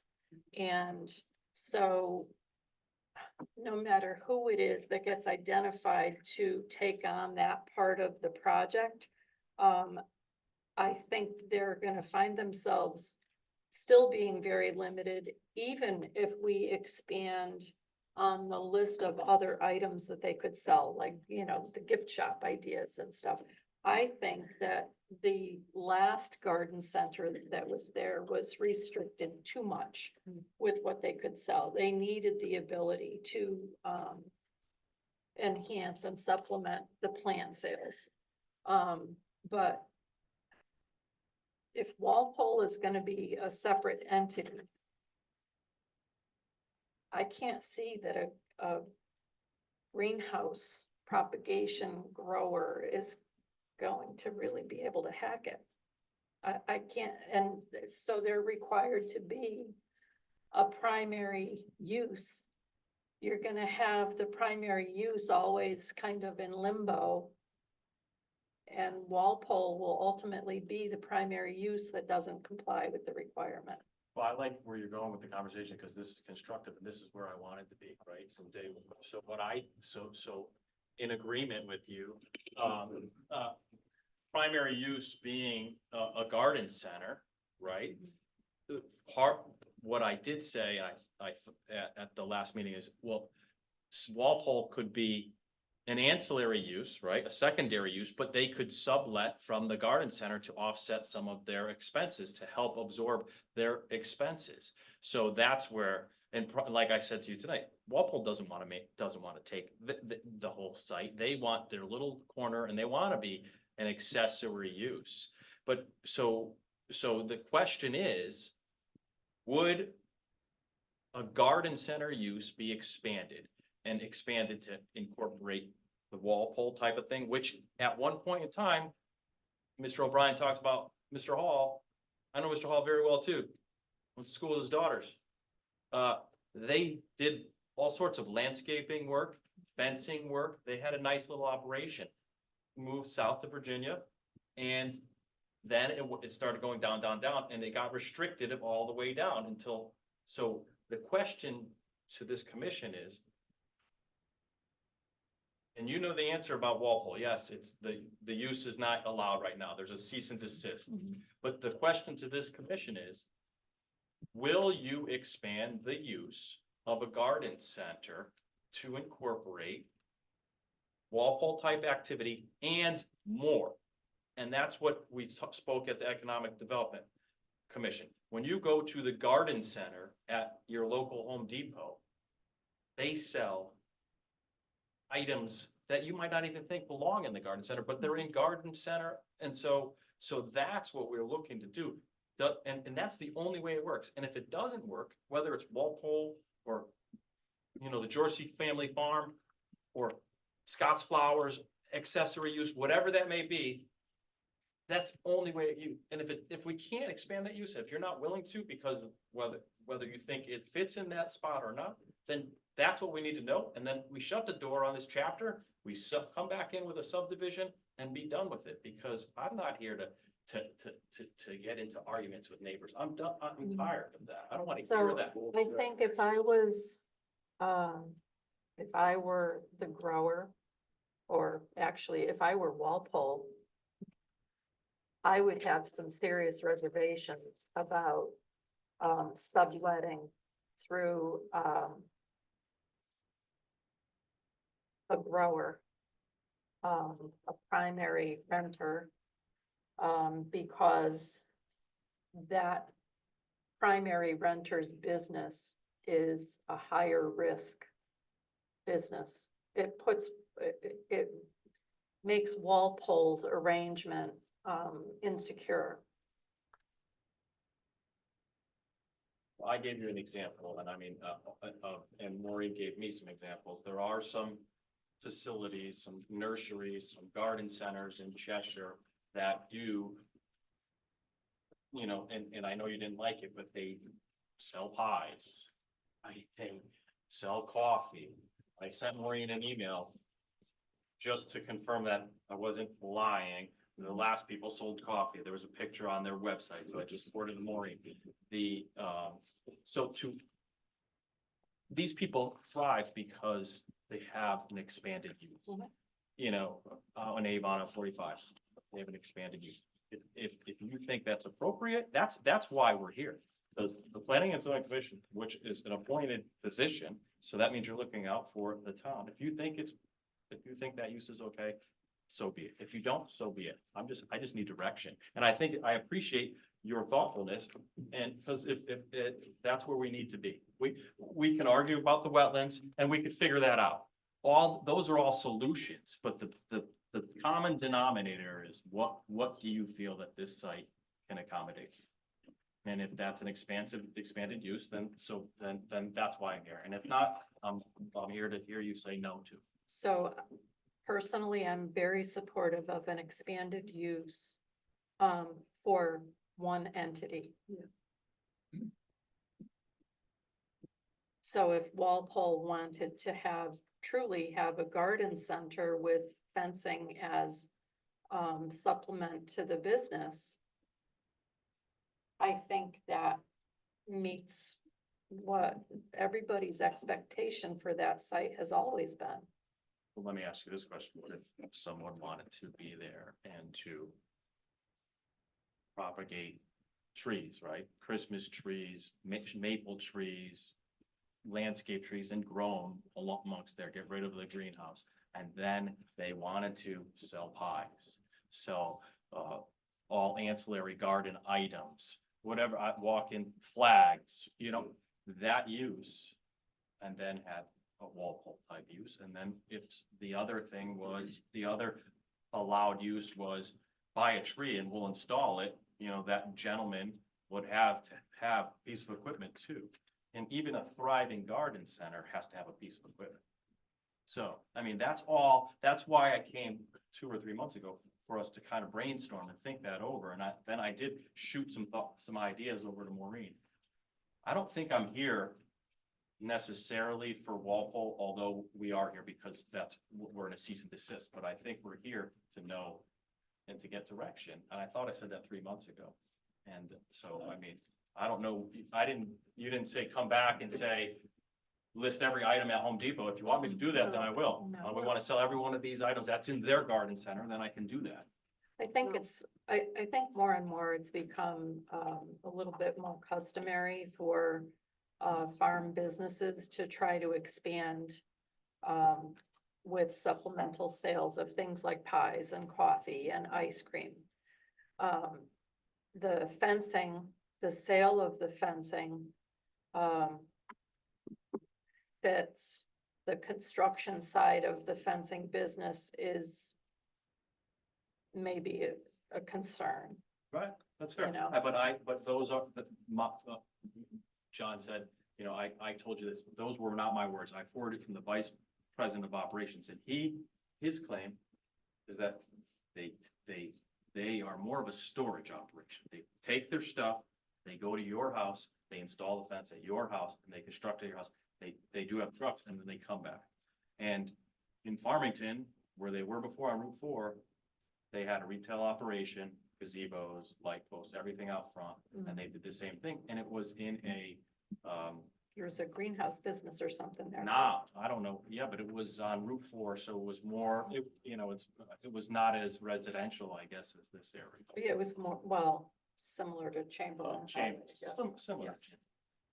I see that the garden center combination with this is something that's got history of doing, like, Winterberry Gardens. Okay, Winterberry Gardens just realized the garden center wasn't doing them, so the garden center is no more. They're the fence person, the gazebos and all that stuff. Now, they dropped 30% of the business through the garden center to modify their landscaping and stuff business. And I see the other larger ones doing the same thing. You know, so. Excuse me, I'm sorry to disrupt, but we can't hear back here. Could you use the microphone? Right. Making noise. But Tim, would you, so to your Shut point, yours, and use them up. to your point, if Winterberry Gardens said they wanted to have their operation here, I mean, that's, I guess, at the end of the day, Yeah, garden center, probably, a large garden center that could survive. I understand. I've called them. Or a distributor of showing their goods here, the gazebos, the swings and everything else, just showing their goods there, okay? And they take their supplies and machines and they work off another spec. So, I think it might be a combination, the garden center and a display, like, you got on Burl Turnpike, the shed buildings and the panoramic chairs and stuff like that, and they got gardens, and they just show their wares there, and they get their stuff from somewhere else. Maybe that combination probably would work. Now you don't have the trucks backing in and everything else, Well, do me a favor, Madam Chair, let's table it and let's think long and hard, and I'll come back, and if you guys, you know what? I need direction, and because it's, you know me, I've built a lot of homes, I'll build 2 more. It doesn't make a difference. you don't have to subdivide everything. We have Madam, we have a request. Go ahead. oh, can I? Yeah, go ahead. I just wanted a couple of quick points. I'm sure there's others I have or had addressed in the staff report, or actually Alexa helped considerably with the staff report as well. I want to give credit there. I did just share what he referenced as far as the email he just sent with this evidence, and I'll add that to the file for the hearing. So that's the truck he was talking about. One concern that it came up that I just don't want lost is that it's represented that Walpole will be using the greenhouses as storage, or a greenhouse as storage. And greenhouses do have particular regulations. So I think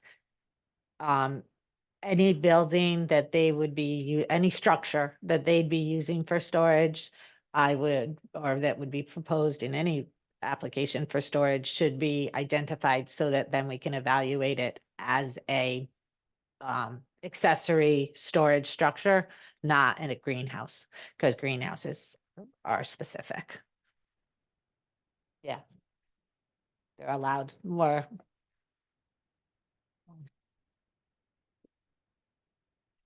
Is there anyone else from the public that wants? Just 2 minutes, just like 2 minutes. Yeah. Okay. Closing arguments. That is a construction company that's going on. It's not gonna change and everything. One person has no credibility. There's materials stockpiled already. There's equipment back there and they're not ceasing. This spring, they're gonna increase their production. Picture yourself where you live, your backyard with that being there after 34 years. I don't need it. Thank you for listening. I appreciate it, but Okay. some people have credibility and some people don't. Okay, now, I think the problem here is that Mr. Kokomo, you still own the property? Okay, still owns the property, it's residential, it's a garden center. The problem is now we have a problem because Walpole set up a business there, which is not residential. They didn't go through the proper procedures, and now we're here. And now we have to accommodate Walpole when they weren't even supposed to be there in the beginning. And this is creating problems for everybody. And as far as having them come in, there was at one time, not the previous owners, but the owners before that who had the garden center, had one space in there that had a, they would do like home decorating and stuff, and they were there for a while. So something like that or whatever, but the problem is they weren't supposed to be there at the beginning, and now we have to change the whole aesthetics of everything.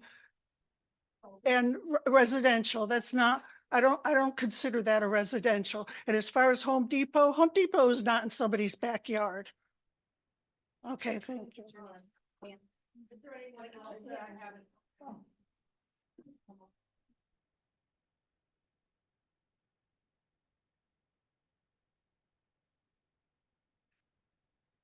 What microphone? Okay, I'll try this one. Thanks. My name is Raymond Zisa. I live at 374 Chamberlain Highway. I own the house just north of the property. My backyard, my southern back borders with the garden center, the whole southern part. I got the sump pump in the pool.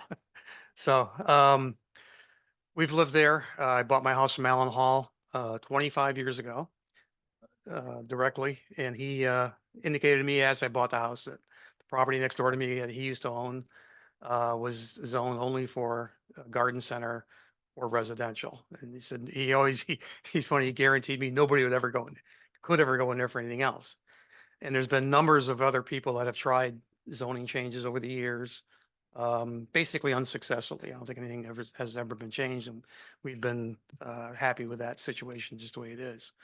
Until a few years ago when there was all kinds of problems with the property. Unfortunately, that was a good piece of property next to us and we were had good neighbors. There was a very successful garden center there for many, many years. Otto, I forgot Otto's last name. He was a good 10, 12 years, was very successful, and then he passed away.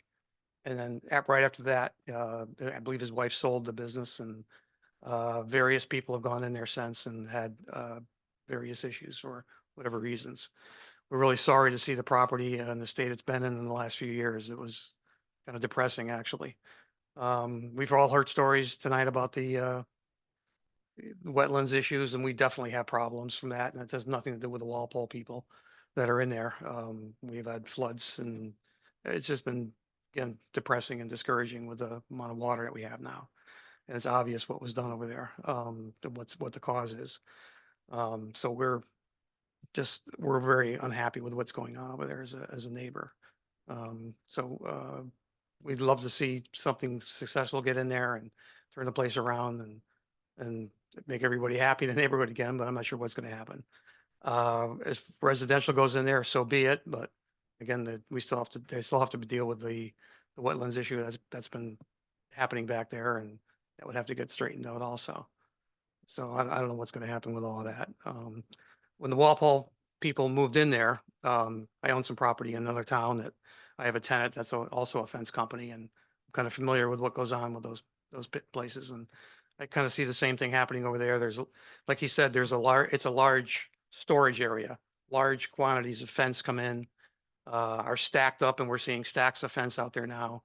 Dumpsters have to be there because there's a lot of waste with that business, between all the wrapping materials, crating, all that has to be thrown out. So there's constantly dumpsters being emptied or, taken in and out of there because of the amount of material that goes in and out of those places. Not to mention the people that have to come in and out to transport it to and from jobs. It's just part of the business. Not something I expected to have in our backyard. And it's definitely calmed down now, but because it's seasonal, you'll get a lot more of that happening as soon as the weather breaks. I'm sure that'll pick up again, but I was really surprised to see them move in there, knowing that other people have tried to get in there doing different things, and they just showed up and just opened up for business. And nobody did anything about it, basically, and they're still doing it, which is, I understand they're within their legal rights to at this point because of the appeals, but it is what it is. So hopefully that gets rectified also. And yeah, we understand. I think that's about all I have to say. Thank you. Yeah.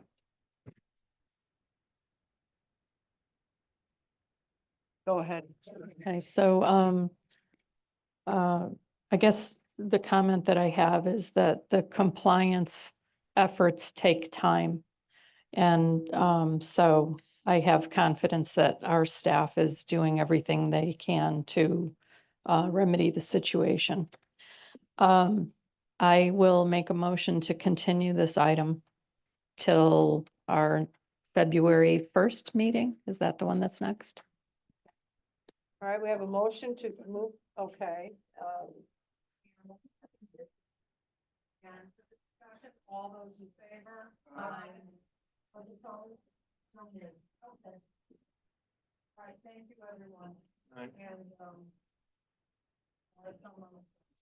okay, on to old business. That's all you have. I believe that's all you have.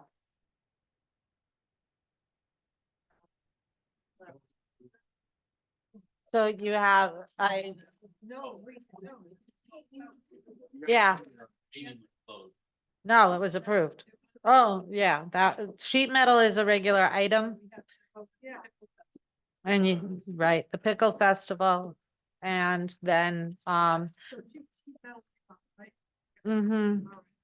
And then, Pickle Festival, can we just hop to that? So we can clean up these little ones.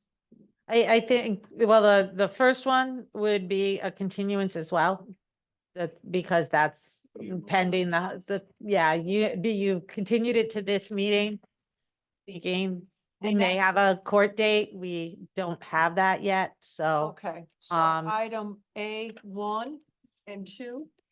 yes. Okay, so everyone follows along. That's the application of Little Houses, and that's proposed text amendment for the planned residential infill, and also the application for the site plan for 20 units. So they're asking that all of that be taken. I will make the motion to table until our February 1st meeting due to the terms of the pending stipulation of judgment. And, It's- extension has been provided by the applicant Hold for. on. Okay, all right, so Jennifer's online.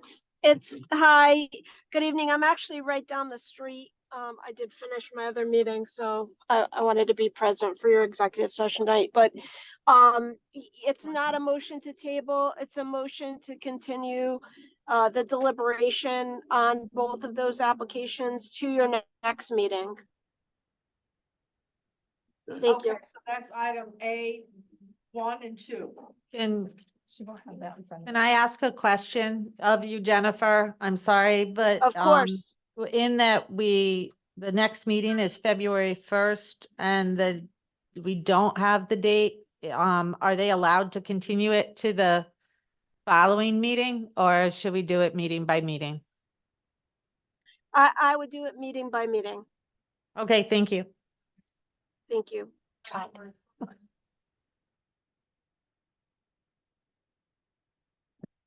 I will amend my motion to be a motion to continue until February 1st. Thank you.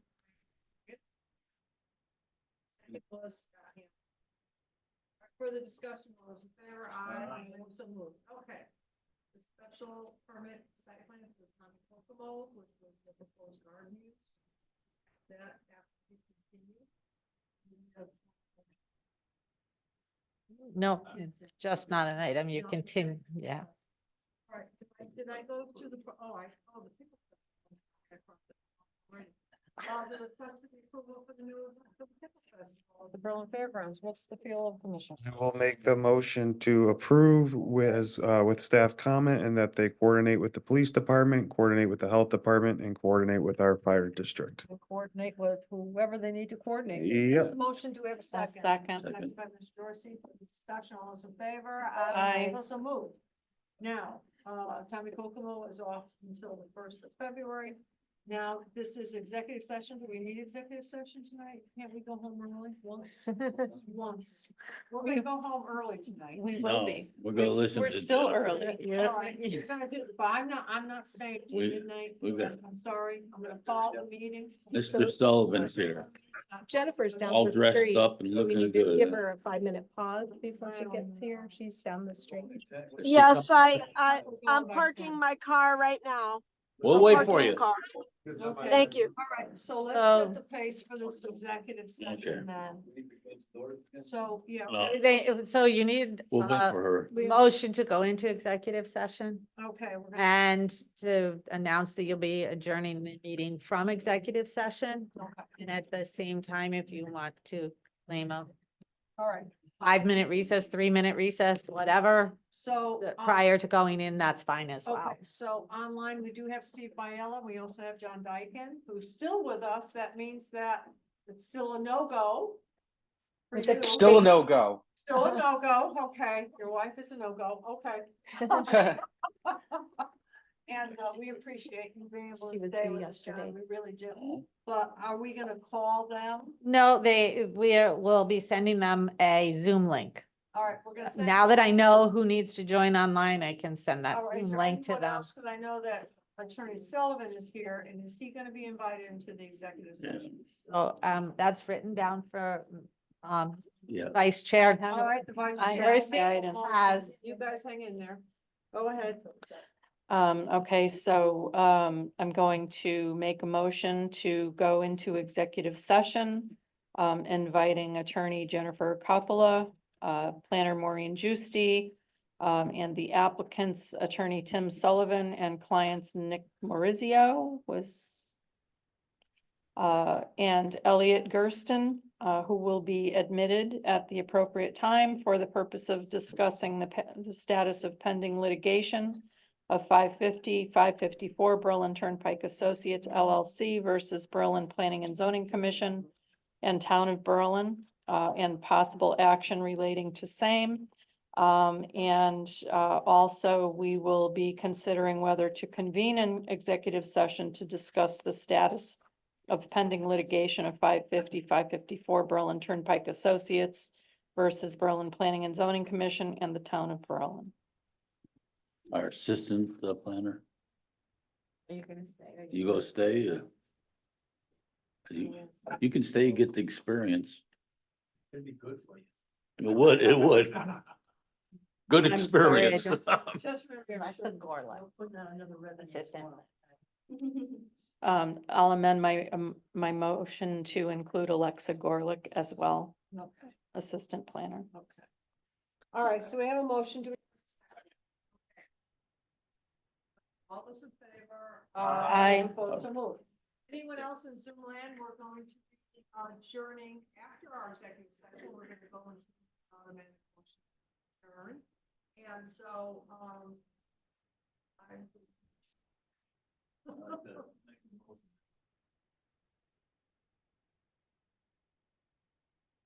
Thirty-five or 3 to 5. 3 to 5. That's a very particular. 3 to 5 minutes. I'm here. I'm tired.